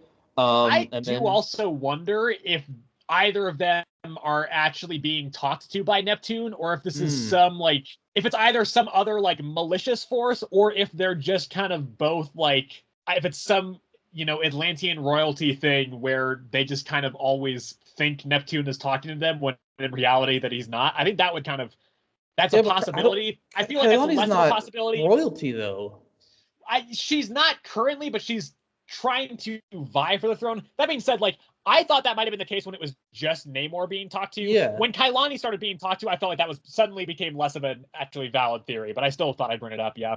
Oh, yeah. I think it wouldn't be royalty, because then Kailani wouldn't be getting talked to. Even if she's going for the throne, that does not make her royalty, you know, like of royal blood or whatever. Yeah. Like Namor is. So yeah, there's got to be some sort of deeper meaning there. And then seaweed person. I did not see the part where he got abducted. I'm gonna be honest. He got like knocked out and then he just woke up in the belly of a whale. I don't remember him getting knocked out at all. I remember him like, I think it was Kailani that killed the seaweed guy. Yeah. And they were talking. Came back. He came back? Yeah, you saw the floating head of the seaweed person being like, we were coming for you, Namor. It was like kind of funny. It was like we weren't coming for her. We were coming for like the fallen prince or something. And then I just remember seeing the whale. Like, does that mean he got captured? I think everything kind of went dark, and then he woke up in the whale. Yeah. Okay. Yeah, that one kind of like, I kind of got a little lost there. I was like, wait, when did he get? I was like, okay, this is the whale, and so he's getting taken to like the king of the beasts is what I believe it was, and so yeah, I don't know, we'll see. Kailani coming back, her character's kind of interesting. I feel Yeah, like she's fine. I feel like She's a little with bit these one note, but yeah, I feel like with these rebel characters that like come back to fight for the crown, it's always the same. It's like I'm fighting for my people, but in the yeah, end, she is becoming what she has always been fighting against. right. It's all like it's always the same story with those kind of like rebel like types. Is that Honestly, how the movie Rebel Moon was? I have no idea. I've never seen it. We should do a Rebel Moon watch party and live stream it. Sure. But yeah, I don't know. I think it's fine for I don't know. I don't know if it was fine, but this Namor comic, I don't even know what to say. I think it's yeah, Are honestly. you gonna keep reading it? Because you don't seem like you're that interested in it. Like but... I don't hate it, but I don't love it. Like it's just super in between where it's like it's just a read for me. Like I could honestly drop it and not care, but at the same time, like I don't have a reason to drop it. So is it worth my time? I'm like, it's not worth my time. It all depends on the week, right? Like this week, it wasn't that much. We'll keep going with it for now. Honestly, we'll see. If I don't know, it's three issues in. It's not. Yeah. I don't have a reason to drop it yet. Anyway, I'm giving this. I'm gonna give it a 6. I'm gonna give it a 7. Okay, we can do Wolverine Revenge then real quick. Okay. I don't have a lot to say on this. I'm gonna be honest. Yeah. This is Wolverine Revenge, issue number 2, written by Greg Capullo. That's wrong. Written by Jonathan Hickman, and the artist is Greg Capullo. Neither of us, by the way, were able to find the Red Band edition, which kind of sucks. Apparently, there was an extra page in the Red Band edition. That being said, I don't really think that this needs a Red Band edition. The Red Band should just be the standard, or it just shouldn't be Red Band. Because, like, this issue in particular doesn't feel like there's really much, like, going on. Again, having not read the Red Band, there's not much in the standard edition where I feel like that would have really benefited from being Red Band panels. Regardless, though, this one is mostly it's Wolverine runs into Forge, and then who runs into Danny Moonstar, who takes him to this community which Forge has managed to keep powered. It's like this mutant community in America that has managed to keep powered. He and Forge take a road trip out to Asteroid M, where Logan is able to find like a way to get to Mastermind. He's able to like find the locations of a lot of these people by going to find Mastermind.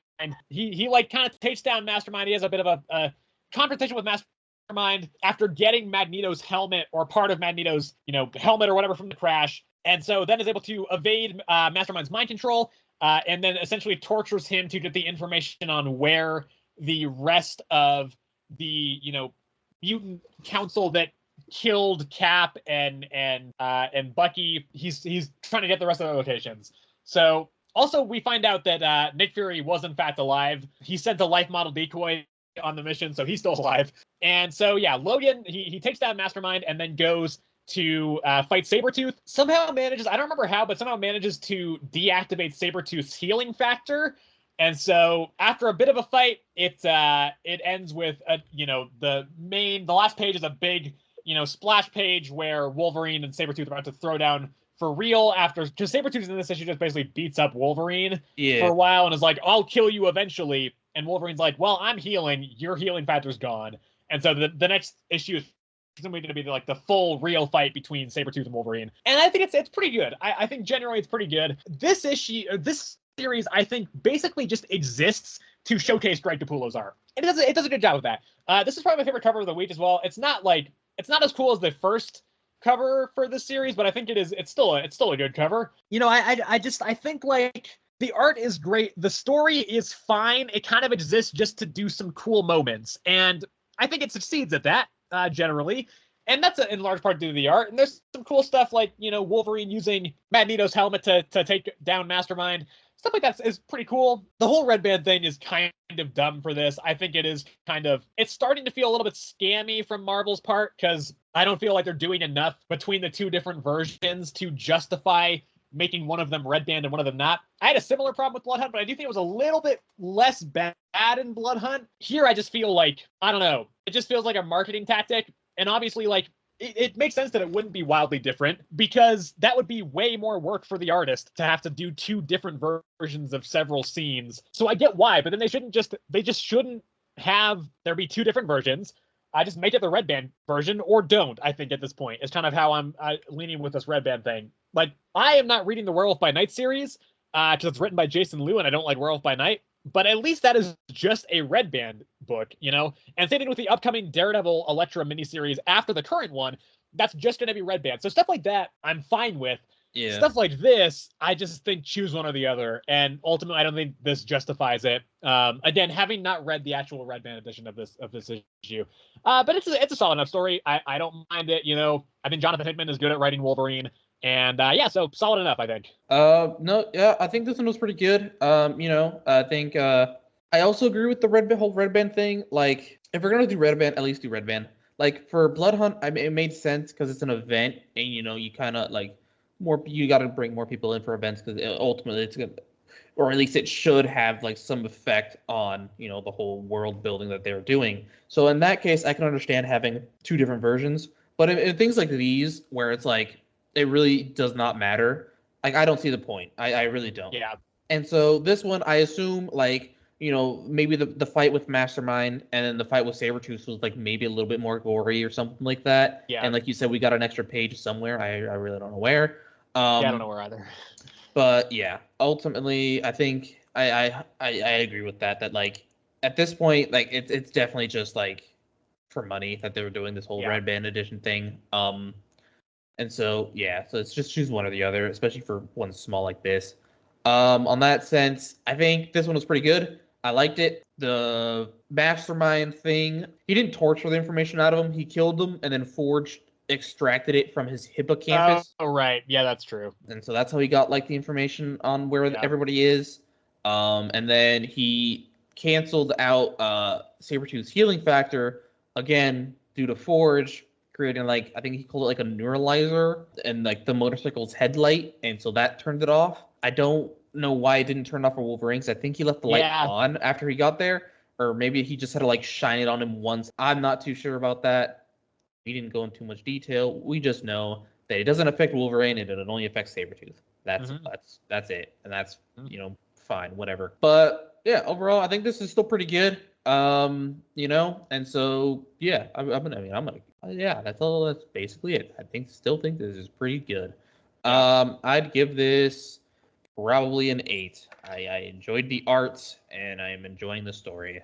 Yeah, I think I'm going to give it an 8 as well. So now we're going to go to Ultimate Spider-Man here before we get into the X-Men and Absolute Power blocks. This is Ultimate Spider-Man number 9, written by Jonathan Hickman as well, and the artist is Marco Cicchetto. Now, this issue is the first throwdown between Spider-Man, Green Goblin, and the Sinister Six, Ultimate Sinister Six, kind of. It's just one member. It's mostly Harry and Peter versus the version of the Black Cat, which is Walter Hardy. There is stuff before that. What happened before that? Hang on, I'll get it. I'll get it. Oh, okay.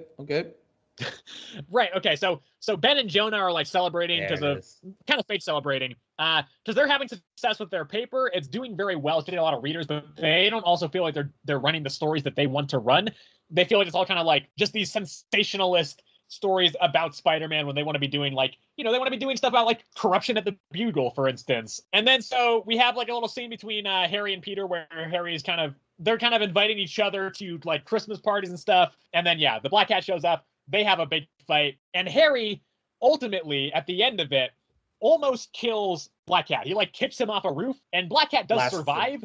Yeah, Black Cat does survive, but he's very, very mortally wounded, causing an argument between Peter and Harry about like what they're doing and why they're doing it, and why Peter is not cool with Harry just killing people. There's actually a really fun moment earlier in the issue where Peter like subdues Black Cat, and Black Cat's like, all right. I mean, I'm getting old. I knew this day was coming. Kill me. And Peter was like, what? No, I'm not gonna fucking kill you, dude. Why is that where your mind is jumping to? I thought that was fun. And then yeah, Harry almost does kill him. And I do really like I think the way they are building up Harry's more extreme and murderous tendencies. That's basically the issue, by the way. There's not much else besides that in this.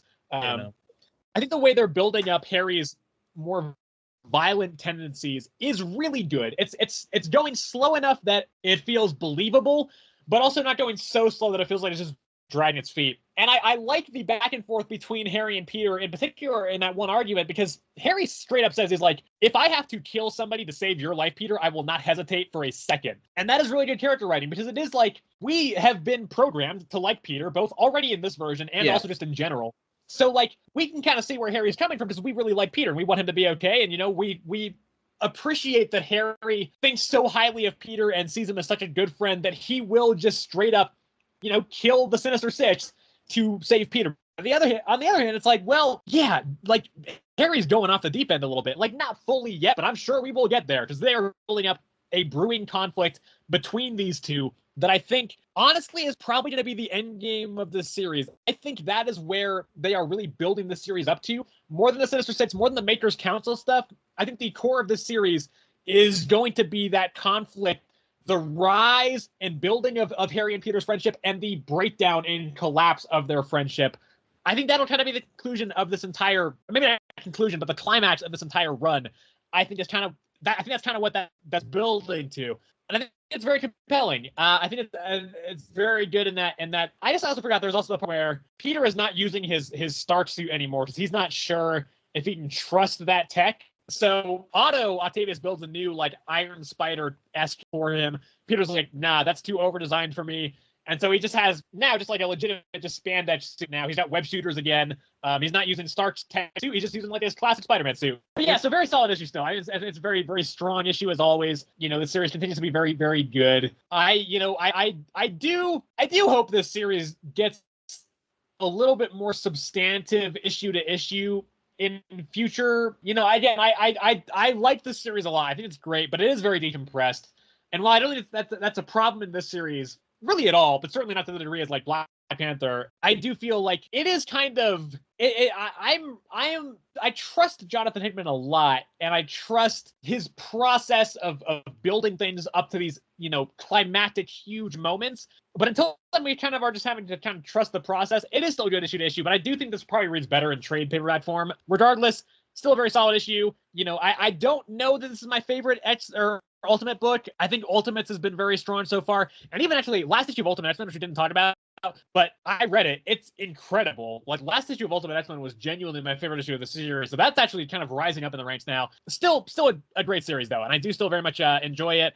It's just a very classic feeling Spider-Man series. And I think it's working very well because of that. No, yeah, I think this one was very good. I liked, like you said, the banter between that Harry and Peter have right now, where, like, I feel like they just met and they're already like best friends, you know, like it feels natural in that sense. And just the difference in personality between the two, obviously, and just like how we're slowly getting the downfall of Harry as Green Goblin. And I think that's, you know, partially that's probably due to the father's influence in the suit, but not just that, but also just in general his own personality and how probably he was raised and stuff like that. I think a funny scene was right before revealing the suit of just Peter just basically talking to himself with his own suit as well, because that's obviously his suit is himself. And so I thought that was a pretty funny thing. Like, it's not in his head. He's like literally just speaking out loud. And they're like Otto and Harry are literally just hearing like a one-sided, like just like half of a conversation. I think that was pretty funny. And then, yeah, just that overdeveloped suit, and just Peter just be like instantly sees it and is like, you know, I'm good. Whereas, like, you know, like the young Peter that I feel like we know would have like jumped on the bandwagon, just been like, that's super cool. Been like, Mr. Stark, sir, tonight.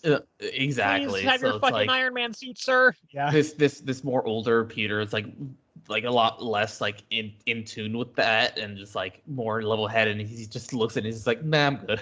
I don't need that. And then yeah, the beginning part with Uncle Ben and Jonah, you know, celebrating they're successful, but they're not entirely happy with their success, because like their entire story, like I think they said they published 10 stories and 8 of them have been about Spider-Man. But MJ comes in and basically like reassures them, like, yes, they're mostly about Spider-Man, but you guys are still doing, you know, work that you want to do. And like your readers, they like Spider-Man, and, you know, like we should still focus on this, but at the same time, we can still do stories about other things. Like we're still we're still in control of the story, essentially. Right. And basically Um, saying that, like, people will read their paper initially, like, they'll buy it for Spider-Man, but then they will stick around and read the other stories that Ben and Jonah actually want to publish. Exactly. So ultimately, it's a good thing, and that perks them up a little bit there. And then it's just after that, it's just the whole conversation between killing and not killing, and yeah. I still think this is very good, and I really don't have besides that. I still think this is very solid, very very good series. And so I'm excited to see more of the Sinister Six. So I'd give this probably a 9. This is good. I'm gonna give it a very solid issue, but nothing in this issue that was really like a huge big moment. At least not for me personally. Like, the fight with Black Cat was cool, but it was also like, it's an action sequence, and I just, it is what it is, but it's not like a huge big character moment, huge, big plot reveal or something. It's just a decent action sequence. So for that reason, I'm just gonna give it an 8, but still very solid. On to the X-Men block, Sebastian. We'll start the X-Men block off with NYX number 3, written by Jackson Lansing and Colin Kelly, with the artist being Francesco Mortarino. So, okay, this is, I think, the best issue of the series by a pretty big margin. Not to say the rest of the series is bad, not to say this issue is even amazing, but I do think that this one had the strongest focus, both in terms of character and also in terms of plot. It's also managing to juggle a whole bunch of different plot threads, but I think it's doing so very effectively. This series is so far focusing on one character per issue of the first arc, introducing all of the team members in a more fleshed out manner, and then presumably we'll kind of do more of a team thing later on down the line. And I think, like, that's been working for this series. I think, like, and this is the strongest issue, I think, in that sense, despite the fact that it's actually about the mutant that I'm the least familiar with out of anybody on this team. Because this issue is the one that focuses mostly on Anole, who is the green guy on the cover. For those listening on Spotify, I'm sorry, I can't really describe him very much other than just the green guy with a big spiky arm. But yeah, so it's a very Anole centric issue. It starts off with him and the rest of NYX going to the funeral of this mutant. There's kind of a run-in with the Truth Seekers there, which is the very antagonistic anti-mutant group. Also, like, Kamala's brother and cousin show up, and it turns out that they're baited towards mutants, apparently. Well, maybe not so much her brother, but her cousin's like, somebody's got to keep all these mutants in check. And so there's kind of some conflict there. But then after that, the Morlocks show up. And they're again some conflict with the Truth Seekers there, but it's mostly just kind of, there's not too much conflict there immediately. The Morlocks show up, and Anole goes with the Morlocks back to their kind of base in the sewers, where he becomes immediately accepted as one of them. And that whole sequence section in the sewers, I think it was really impactful. I think Anole works really well in that setting. I think him kind of being, he very much feels like the kind of outlier in this NYX team. We haven't seen much of Prodigy. He's barely kind of even in this issue, actually. So I don't know, maybe he also is kind of like more of an outcast or outlier in this team. But as far as I'm kind of seeing this series so far, like, the main 3 that kind of are more grouped together right now are Kamala, Sophie Cuckoo, and now Laura Wolverine. So Anole in particular kind of feels like he's kind of more on the outside of that.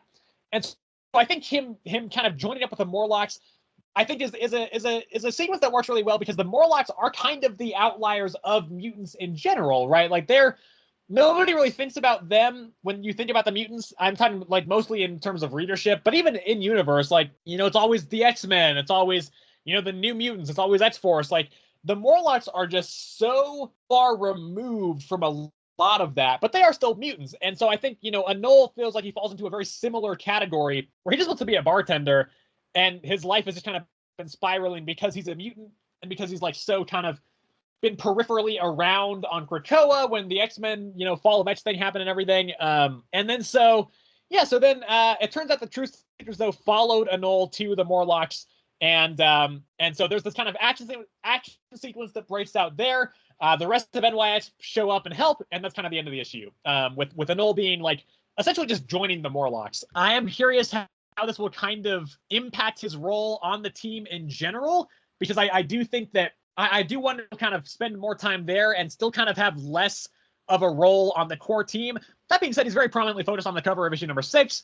So like it's very possible that he will still be a very present role in this series. But we also have what was the other thing? We also find out that Sophie Cuckoo is in contact with the Krakoan and his group. So potentially like kind of a mole on the inside of NYX who is kind of double agent, playing both sides. It's unclear who she's kind of really aligned with, but it could end up with her kind of being a traitor to the team overall. So yeah, it's good. I think this is definitely my favorite issue of the series. I think it's juggling a lot of plot elements really effectively. I really like the balance it is achieving, because there's kind of a lot of stuff.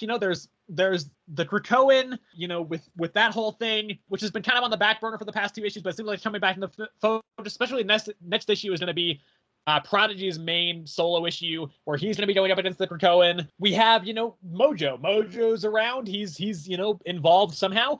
That plot point has not been resolved. That's still kind of in the back burner somewhere. We have the Truth Seekers going on. That's very much prominent in this issue. So it's juggling a lot of plot points, but it's doing so in a way that it's giving attention to each of them. And it feels like it's giving the right amount of attention to each of them, while also developing the team very effectively before it kind of, lumps them all in and makes this really like a team book, as opposed to, a series of kind of one-shot character issues of each of the characters on the team. I think it's doing that all really, really effectively. I think it's doing it well. I think the way it's just kind of focused around mutant community, is getting more and more effective as it goes on. Actually, I think this is the strongest example of that. Since New York City is it's such a cultural melting pot, that I think this series about mutant community fits really well in that setting. I think that's really cool. Again, I liked Anole in this issue. And what was the other? One thing that is interesting to me, this series is very, very like linked into Krakoa. This feels like it's just kind of an extension of the Krakoan era, which I like. I don't know how it plays as well for people who have not who are just jumping in from the ashes and haven't been up to date on all the Krakoan stuff. I like it. It does feel like it's maybe leaning on it just a little bit too much, maybe, for this new era. However, I think the balance is it's close to tipping over, but I think it's just on the edge of it and not quite there. So I think this is all working really well. Actually, I really like this issue. I think this is the best issue of the series by far, and I'm looking forward to seeing where it goes from here. I'm digging this now. I mean, okay, I've always liked this one. I think the second one. I like the second one. That one was the one we first saw Mojo. I liked that one. That one was pretty good. Yeah. This one was a little weird. I don't. It focusing on a Anole or whatever. It's fine. I don't understand like these sewer mutants. Yeah, the Morlocks, they've been around for a while. I don't know too much about them, but they are a pretty present force in X-Men stuff. It's just they don't show up super often. Yeah, so they're sewer mutants. Yeah, and it's interesting because they are kind of like how humans oftentimes, the human-mutant relationship is kind of an allegory for racism a lot of the time. It's actually kind of similar with mutants and Morlocks. A lot of mutants kind of see Morlocks as like this weird portion of their community that they don't really like and they don't really want to interact with. So it's kind of a similar dynamic just within the mutant community, as opposed to mutants versus humans. Okay, so Anole is a Morlock. Yeah, I didn't know that, but seemingly maybe he is. At the very least, he's accepted as like part of the Morlock community. Yeah. I don't know if they just kind of the Morlocks consider themselves like mutants with like unconventional looks, so they're a little bit less able to just like fit in with like human society, and so they kind of made their own. That's kind of what it maybe seems like. I don't think they're really biologically much different than just like standard, mutants that we are all familiar with. I think it's just kind of more they just look less conventionally human, so they kind of made their own thing. Yeah. Yeah, exactly. I think this one was fine. This one was good. It was focused on Anole and like the Morlocks stuff of that. They had a bit of a scuffle down in the sewers. I guess Morlocks, they are not fighters, and Anole was like trained to fight or whatever, and I don't know. I don't have a lot to say on these. I try to find things to talk about, but I really just don't. Like, there was a funeral because I guess they killed humans. I think killed a mutant. So they the whole group went. Noel, Sophia, Wolverine, and then Miss Marvel. They all went to the funeral. That's when they saw the Morlocks. Noel went with them to the sewers. He got followed, and then and so they stopped the humans, or I forgot what the group is called, the evil group. That's The True Seekers. True Seekers. Yeah, that them. They try to go into the sewers and like kill everybody there, I believe. And then they got stopped, and that was it. And this was, I still think this one was pretty good. It wasn't boring by any means. I'll tell you that. The whole bit with Ms. Marvel and her brother was a bit weird. I always thought the brother was a bit more open to things. Well, that was it didn't seem like it was as much the brother. It was more Kamala's cousin. Yeah. Yeah. So I don't know. 7. I'm giving it an 8. I think it was good. All right. Next up is Phoenix. Phoenix number 3, written by Stephanie Phillips. The artist is Alessandro Miracolo. I don't know. This series is losing me. Is it losing you? Yeah. First of all, here's the thing. This series feels like it's just speed running all of the biggest cosmic threats in Marvel. Like, that's something that I'm now realizing, because like it's the Black Order in this issue and the previous issue. Next issue it's fucking Gore the God Butcher, and then in issue number 6 it's Thanos. So like they're just like really just rushing through all of the big cosmic threats. Also, what's kind of weird about this is that it seems like, I don't know if this is mandated or if this is like by choice of the writer, but it seems like they're doing a guest star in every issue, and I don't know why. Like, I don't mind it necessarily, but it does feel weird. Is it just, to me, that makes it feel like either Marvel editorial or somebody doesn't have faith in this book to just be carried on its own merits, and that they feel like they need to just throw in guest stars to keep people engaged. Like we had Nova in issue number 1. We had Corsair in the last issue and in this issue. To be fair, Corsair is not like a major character, but he's still a guest star.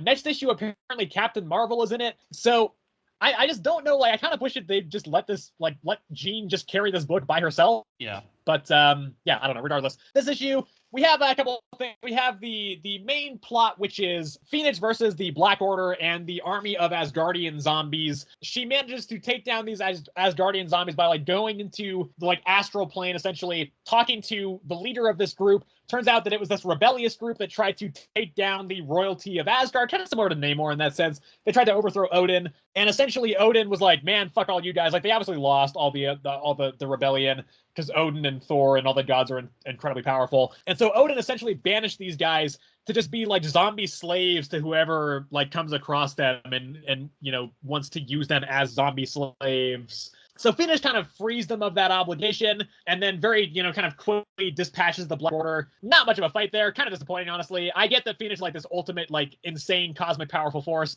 but like, it's just not, it doesn't make for a very interesting fight, which just like dumpsters them all like that, but whatever, that's fine. Then we find out that the reason Corsair was there to begin with was because he wanted to find this feather, which is like super valuable. It's the feather of one of Odin's ravens, and he heard that it was there, and he wanted to get that to like make a whole bunch of money. I don't know. I do not care for Corsair very much. I just find him kind of annoying, and this issue is no exception. Like, he's fine, I guess, but he's kind of just like, I feel like he's kind of the comics version of Star-Lord, like MCU Star-Lord. Granted, like, Star-Lord just actually acts like that now as well, but this feels like, Corsair kind of feels like what MCU Star-Lord was modeled after, because he's just kind of a space pirate, a marauder that just kind of is, constantly trying to make money, and it's fine, but I just don't think it's very interesting. I don't really like Corsair that much. And then the other main part of the issue, I do think that's the better part of this issue, where Adani is her name, the kid from the planet that Jean saved, whose dad died from Pericus. Pericus takes her like the God Quarry, essentially. I don't think it's the actual God Quarry, because there is a place in the Marvel Universe called the God Quarry, which is different. But he takes her to this place where there's a bunch of like god heads, and she has this like weird encounter with the gods. And then the Black Order shows up, and they're like, "We need help, and we're doing something for Thanos or something." And that's where the issue ends. I wish I liked this more, because I like Jean. I think she's a really just genuinely fantastic character a lot of the time. And I love the cosmic side of the Marvel Universe, but this is just not doing it for me right now. It's fine. It's so fine. It is so painfully fine, but I don't find myself that engaged with it. It's not terrible. I don't think it's the worst X-Men book. No, I definitely don't think it's the worst X-Men book currently, but it's low. It's definitely in the bottom half. It might be in the bottom like 3 for me. It's ultimately fine. I wish I liked it more, but I just think it's fine. Yeah, I mean, this is pretty fine. I remember. Oh yeah, she just goes into the mind of the Asgardian and then just frees them of their curse, and that's literally all that happens. Yeah, this one was fine. I don't know. This is my first time with Corsair, and he is the stereotypical like space pirate that lies. And then yeah, he did all that for a fucking raven feather that's super valuable. I thought he'd give you powers or something. No, he's just gonna sell it for money. He has a new ship now, which is the Black Order ship or whatever.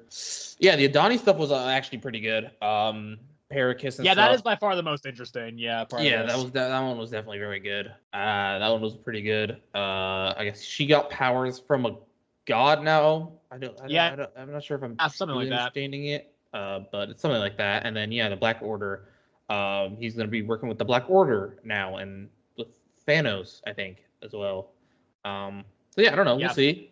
That's leading to something there. What else can I say about this? Yeah, this one was all right. Honestly, I don't think it was that bad. Genuinely, like I didn't hate reading it. I think I like the art, and I like Jean right now. I think she's pretty. I think she's well written right now, and so yeah, I think this one was all right. Another 7. I'm giving this one a 6. Well, that's about to change because we're about to talk about the GOAT. Uncanny X-Men #3. Oh my God, Sebastian. I love this series. I fucking love this series. This series is incredible. I cannot throw enough praise at this series. This is, by the way, this issue I don't think is necessarily incredible, but it does a lot of stuff that I really, really love and sets up stuff for the future that I'm so excited for. This series just fucking rules, man. I'm so happy. Like, this is the X-Men series that I wanted, and it's just crushing it. It's written by Gail Simone. The artist is David Marquez. So this issue is primarily focused around learning the origins of all of the mutants that showed up at the doorstep of this, Uncanny X-Men team. So we get a whole kind of sequence of their origins in this like Danger Room-esque sequence where they're trying to catch Nightcrawler, kind of get their abilities more, sharp and heightened. And kind of tune them in with how to use them more effectively. That's kind of the bulk of this issue. And that is my least favorite part of the issue. It's not bad, but it does feel like, again, like kind of some necessary exposition to get these characters more fully fleshed out and introduced to the series in this world. But I don't think it's bad. I think it's all fine. The origins are all interesting enough. They're fine. But they're not really anything too crazy. Nothing we haven't really seen before. One of them was like, she was really good in school and got bullied a lot and then kind of developed powers somewhere along the line. One of them liked horses. I don't remember a lot of the other ones, honestly.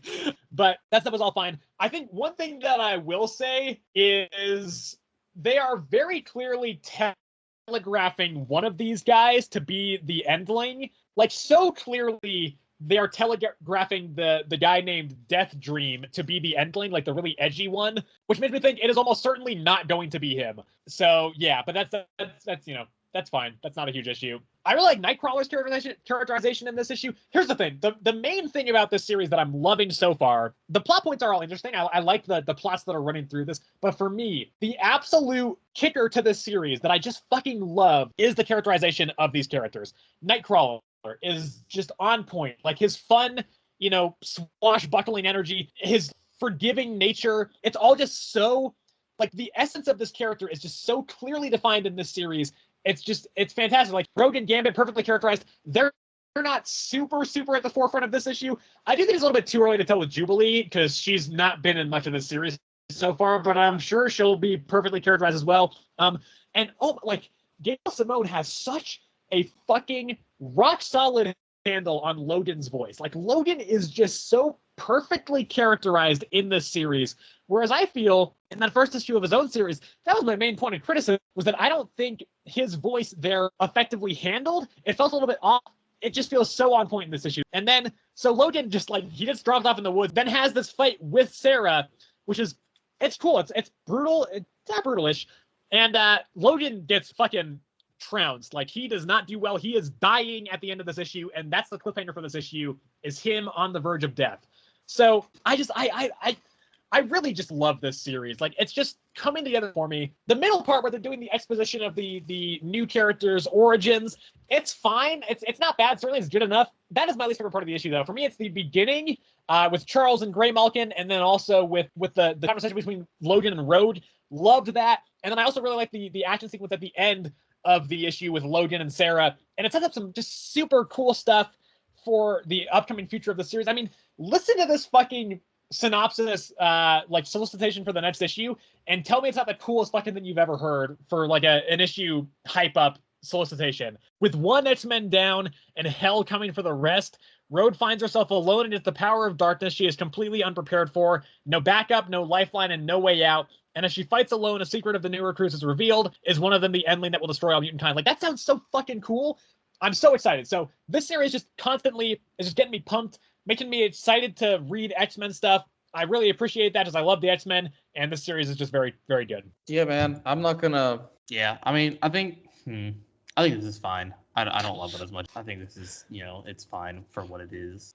I didn't exceptionally love the first one. I thought the second one was a bit better, and this one in itself is a bit better than the rest, honestly. I'm finally, I'm glad we got some backstory into the kids and what exactly they are. I don't understand the horse lady. Yeah, and also one of them's not a mutant.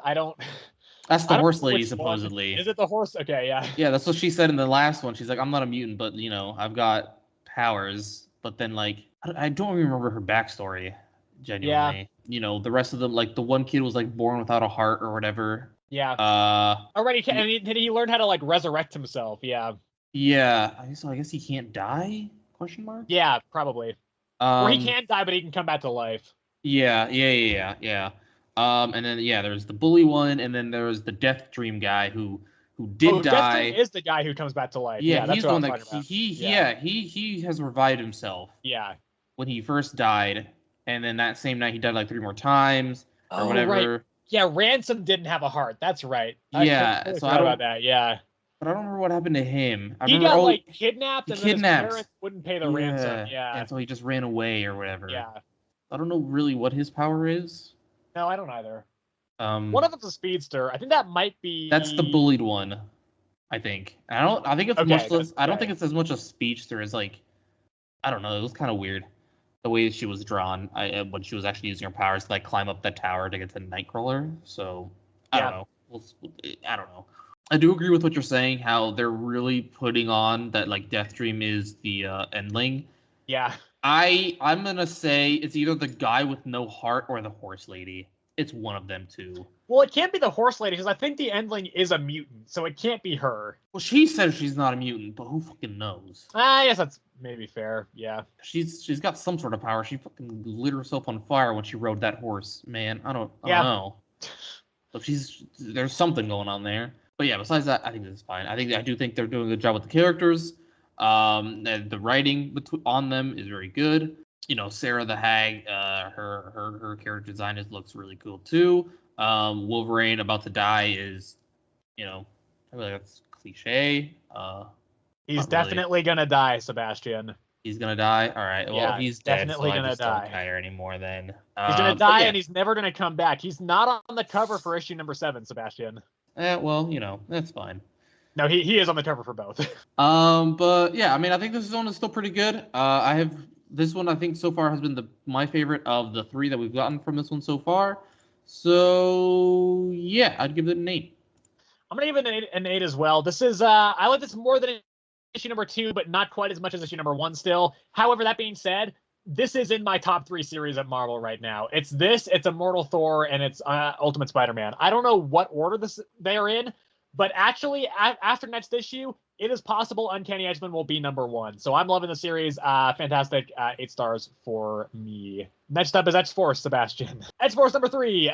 This is written by Jeffrey Thorne. The artist is Marcus Toe. Basically, the overall plot of this is they show up to, I believe it's in Cambodia. There's a fracture going on there, and so Nuclo is there, and they need to try to stop Nuclo, but they don't do a very good job of it. Also, Surge jumps out of the plane or whatever, and is like, I'm gonna help these people in this other area that's been destroyed. There's a mind fight with Rachel Summers and Betsy Braddock. Yep, Captain Britain. They have a mind fight in Nucleo's mind, and then he kind of like ends up putting them down.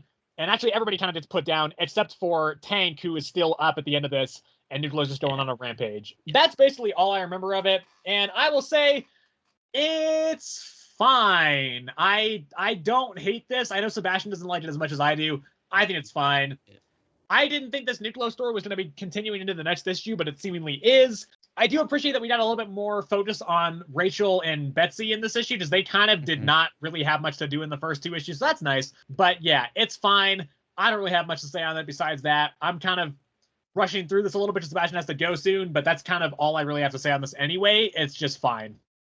Yeah, I mean, honestly, not much besides, Surge jumps out because she wants to help the people in the town that Nucleo just like basically trampled through. Forge is very against that, saying he just wants to get rid of the fracture node, which is Nucleo, I think, partially. I think he's gonna cause the fracture node, is what it was. Yeah. Captain Britain and what was it, Rachel? No, that's yeah, it is Rachel.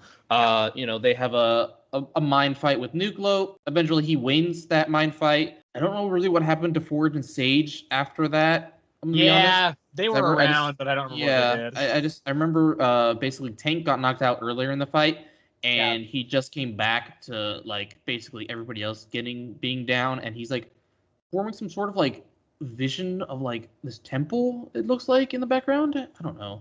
It's like a weird holographic temple thing or whatever. But yeah, that's pretty much all. That's literally all it was, though. Yeah. Like dude, I'm really not liking these. I'm gonna be honest. I thought the second one was pretty good. I won't lie. The Wakanda one, I genuinely enjoyed that one, but this one just shot down again for me. This one reminded me back to the first one where I just did not like it and I did not care for it. So yeah, I think I'm gonna keep reading it because I think eventually we're gonna get. Looks like Storm is gonna come in here. Yep, Man-Thing's in the next issue, Sebastian. Man-Thing appearance. We get one a year. I'm excited for this one. But yeah, I think this is. I don't like these ones. I didn't like this one that much. I'm gonna give it probably like 5. I'm gonna give it a 6. That would lead us to the absolute power block of the episode. The second to last absolute power block of all time. This is Absolute Power Origins number 3 that we are starting with, written by John Ridley, with the artist being Aletha Martinez. So this kind of finishes up the origin for Waller right up to the events of Absolute Power. I think it's a little bit before, but it does seem like it kind of gets close to the start of Absolute Power. Basically, Batman breaks into Belle Reve and kind of freaks everybody out there. Essentially, he doesn't just like say like, hey, Waller, I'm Batman, and I know what you're doing, and you fucking suck. We do find out later on, I like this quite a bit, where Batman didn't break in, he snuck in under his, like, fucking, what's his name? Matches Malone's, like, underworld mob identity that he uses sometimes. He snuck in as that persona, that character, whatever you want to call it, and then use that as his kind of way in to then, freak out Waller and everything. Waller's relationship with her entire family breaks down. She is not able to see the birth of her granddaughter because her daughter hates her so much. And then she kind of has a bit of a reconciliation with one of her sons, but the other one still hates her. And that's kind of it for this issue, I think, actually. It's just kind of the fall of Waller's kind of, I would say this is kind of the stripping away of the last kind of human tie, the last ties to Waller's humanity that she has. This kind of strips that away, I think. And as for the rest of them, I think it's solid enough. It's probably my least favorite of the 3 issues, I think. It's not amazing, but I think it's fine enough. The Batman appearance was cool-ish, I guess. I think I like Waller's conversation with Rick Flag in this issue. I think they were all pretty cool. I think they were good. The family dynamic stuff, like, I get why it's here, but it wasn't quite as engaging to me as some of the other parts of this issue. So overall, solid enough. I didn't mind it, but not amazing either, I don't think. No, yeah, I would say this one is. It feels like the weakest of the original ones we've gotten. Focusing a little less. I mean, not a little less on the family, because there was a big chunk of the family bit in there. Honestly, it was very dumb of her to be like, I didn't see this happening, that my family is rejecting me. It's like, I don't know. They said it very clearly a couple times, and you just like chose to ignore it because you thought like what you were doing would like trump that. And no, that's not how everybody thinks. So I don't know how she didn't see that happening. Just, I don't know. I feel like ultimately, her reasons for doing this, I feel like in the end are just super extreme. I feel like they're so over the top. Like I agree, but I think that's kind of the point, right? yeah, no, Wallo's yeah, not yeah. supposed to be in the right here, so I think it's supposed to be over the top. Oh yeah, I'm just saying in general, not even just like the absolute power stuff, but just her becoming a monster in general. I feel like is super over the top. Like, okay, her husband died because of like corruption, essentially, and now it's like she wants down with corruption, and she feels like superheroes are corrupt in their own right. So like that, her hating superheroes makes sense in that sense, but I don't know, just like going to extremes, honestly, in general, obviously, and so yeah, I think this one was fine. I did like the Batman, little presence thing. Like I felt very Batman-ish, for him to just be like, yeah, you're nothing to me. I can break into here whenever I wanted to, and I'm just letting you know that. And she took that very much to heart, which is a very Amanda Waller thing to do, obviously. But yeah, I don't know how she didn't see the family thing coming. Honestly, I kind of just thought that was very dumb on her part. And yeah, I didn't enjoy this one as much as the other origin ones we got, but I don't know. Like I said, I feel like it's to an extreme. So yeah, I'm gonna give it a 6. I'm gonna give it a 7. Next up, we have Absolute Power Task Force 7, number 7. Lots of 7s in that sentence. This is the final issue of Absolute Power Task Force 7. It is written by Dan Waters and the artist is Fran Galan. This issue, it's not my least favorite issue of Absolute Power Task Force 7, but it is not my favorite either. This deals with the Global Guardians, as well as the new Global Guardians, as well as Eurocorps, as well as Intercorps. There's like 4 fucking teams involved in this issue. I didn't know who was on what team. Yeah. That was a little bit confusing for me, but regardless, one of those teams fights the Global Guardian, which is the Martian Manhunter Amazo robot. They seem to kind of win, but it seems like this Amazo robot was just kind of faking his defeat so that he could kind of see what they would do, the team would do. So then one of the other teams comes in and like they've been like trying to take down one of these teams for a while, and then they all get teleported to space where there's another team, and that team is like, all these other teams should join our team. And then the Amazing Robot pops up again, and it's like, I faked my death, and it tries to kill everybody, and maybe it does kill some of them. It like blows up their space station, and then Waller's like, you will be the new Global Guardian, and that's kind of it. Oh no, okay, the other thing is that after Diana and Damian broke all of the other heroes, depowered heroes out of Gamora, Steve is still there because he realized that Waller wants to like not only just control this Earth and this universe, but to also control all of the multiverse to make sure that her like agenda against superheroes is not just stopped by heroes from another planet coming to Earth that Earth to take her down again. That does actually make me wonder if the whole Amanda Waller villain plot will continue past Absolute Power, because it seems like there's kind of a lot of ground left to cover there, and it's maybe not all going to be wrapped up in the one issue. Maybe it will be. I'm not positive.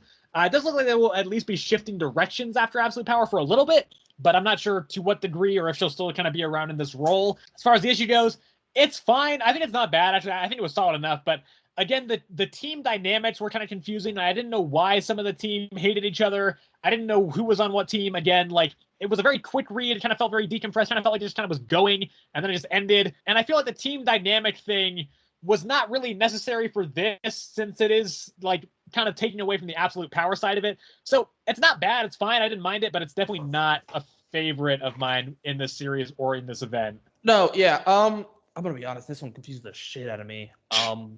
It was a bunch of people that I had never heard of before, all fighting at once, and like it was like Global Guardians plus like the other 2 people you named, yep. And I was like, okay, half these people like disappeared in the second half. Honestly, like I don't. Yeah. Then there was like an argument up in the space station between what they should do. There's too many characters. Shit. There was way too much, and none of them I like knew about. Yeah, and I was lost. I'm gonna be honest. One of them is just like, Batman, but he's French. Yeah.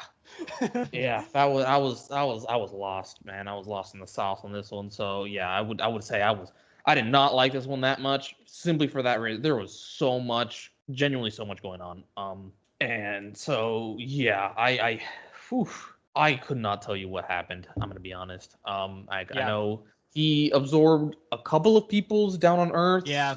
And then faked his death, and then went up to the space station, and like I think he got all of theirs in the space station too. Yeah. Or he just killed them all. I'm not entirely sure. Yeah, I don't know. He opened a hole in the space station, and they got sucked into Yeah. the vacuum. So I assume some of them died. I don't know, but yeah, dude, this one was I didn't enjoy this one that much. I'm gonna be honest. 5. I'm gonna give it a 7. Actually, I didn't mind it. It was a easy enough, quick read, but it was kind of confusing. There was a lot going on. Yeah, it was quick. You know, I mean easy in the sense that it was not full of dialogue that made it hard to like just get through. You know. Okay. Fair enough then. Anyway, that would lead us to the final issue of the episode, which is Green Arrow number 16, written by Joshua Williamson, and the artist is Sean Izachi and Amake Nahuelpan. This is the second to last issue of Green Arrow, of Joshua Williamson's Green Arrow run. I'm really excited for the next run. Actually, the next run sounds super cool, like a more kind of grounded run with the new creative team. I'm excited for that. This one has gotten kind of crazy. Like, there's a lot of shit going on here. It's like very linked into multiverse stuff now. This issue, there's a big fight between Oliver and Bright, which that fight was cool. I like that. The art looks good, and I think the fight itself was fine. There's a part where Connor just like goes Daredevil mode, which I liked, because Connor like puts his like headband on as a blindfold so that he doesn't get blinded by Bright, and he just fights him blind. That was cool. I like that because I'm a Daredevil fan, so I like that. That was cool. They ultimately defeat Bright by just like tricking him to fall off the plane, and then Ollie lands and tries to take all of the Arrow family to Gamora. I think he kind of succeeds, and then like Black Canary shows up, and they have kind of a bit of a very melancholic conversation where, you know, it's weird because it seems like I figured by this point Ollie would just straight up like have betrayed Waller, but no, he seems to still kind of be on her side, like betraying his own family. Like he wants to keep them alive, so he saved them from Bright, but he is still like actually taking them to Gamora and like, you know, still working with Waller's plan. And so yeah, I mean, like I'm curious to see what his deal is and how that gets resolved in Absolute Power. It feels like it's not going to be able to be resolved very easily. I don't know, maybe it will be, but this feels like a plot point that I expected to be kind of closer to wrapping up by this point. And so it's kind of strange to me that it's not there yet. And then he's about to have a chat with Waller, and that's the end of the issue. There's only one issue left of this run after this one, not including the annual, which is kind of part of it. But so the next issue is kind of the epilogue to this run and kind of the prologue to the next run. And again, like the next run sounds really cool. So I'm actually kind of sad there's one more issue of this run. Not that this run has been bad. It's fine. I don't mind it, but I'm just so excited for the more grounded issue, the more grounded take on the next run, that I'm a little bit less engaged in this run now with its kind of more cosmic stuff. We also find out the origin of Bright because he was like on Earth 3 and like Waller saved him and brought him back to like, you know, work for her on Earth 2. I don't know. It's good, actually. I did like this issue. It's just more that I'm more excited for the next run. That does kind of put a damper on my excitement and my optimism and my enjoyment of this issue. What do I think of this one? Honestly, I hate it. I don't hate it. I don't hate it. This one for me was a quick and easy read, honestly. Yeah. You know, like you said, it was, you know, Green Arrow versus Bright, which, yeah, I guess he was from Earth 3, if I remember correctly. Yeah. And he was part of the evil Justice League over there, right? Like I couldn't tell if he was part of them or if he was like in opposition to them.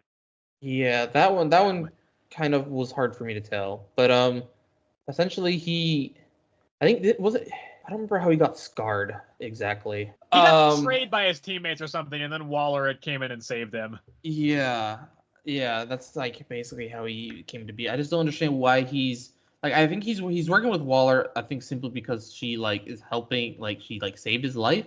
But at the same time, it seems like he has a hatred for heroes as well. So I don't know if he was part of the evil syndicate people. Yeah, maybe. I don't know. But yeah, I don't know. His powers is his armor is really bright and shiny. He like flashbangs people, it seems. Yeah, that's all it is. Pathetic power, honestly. It's not even a power. He's a pretty like big, bulky dude though. Like he's clearly pretty strong as well. That's simply just because of like the cybernetic aspect the armor, of his armor. Yeah. Like, besides that, he's nothing going for him. Yeah, you know, Oliver and his son, whose name I don't remember. Connor, there it is. I thought it started with a W. I was about to say some random. Wilson. I was gonna say Wendell. Wendell. Okay. I don't know. They make short work of him essentially. He falls off the plane, and then Oliver tells him to just go back home. Where's the part? Is this the one? Am I remembering that last? Was that last week where Dinah paid a visit to Oliver? No, that was this week. Yeah. Was that this one? Yeah. Okay, it was this one. Okay, yeah.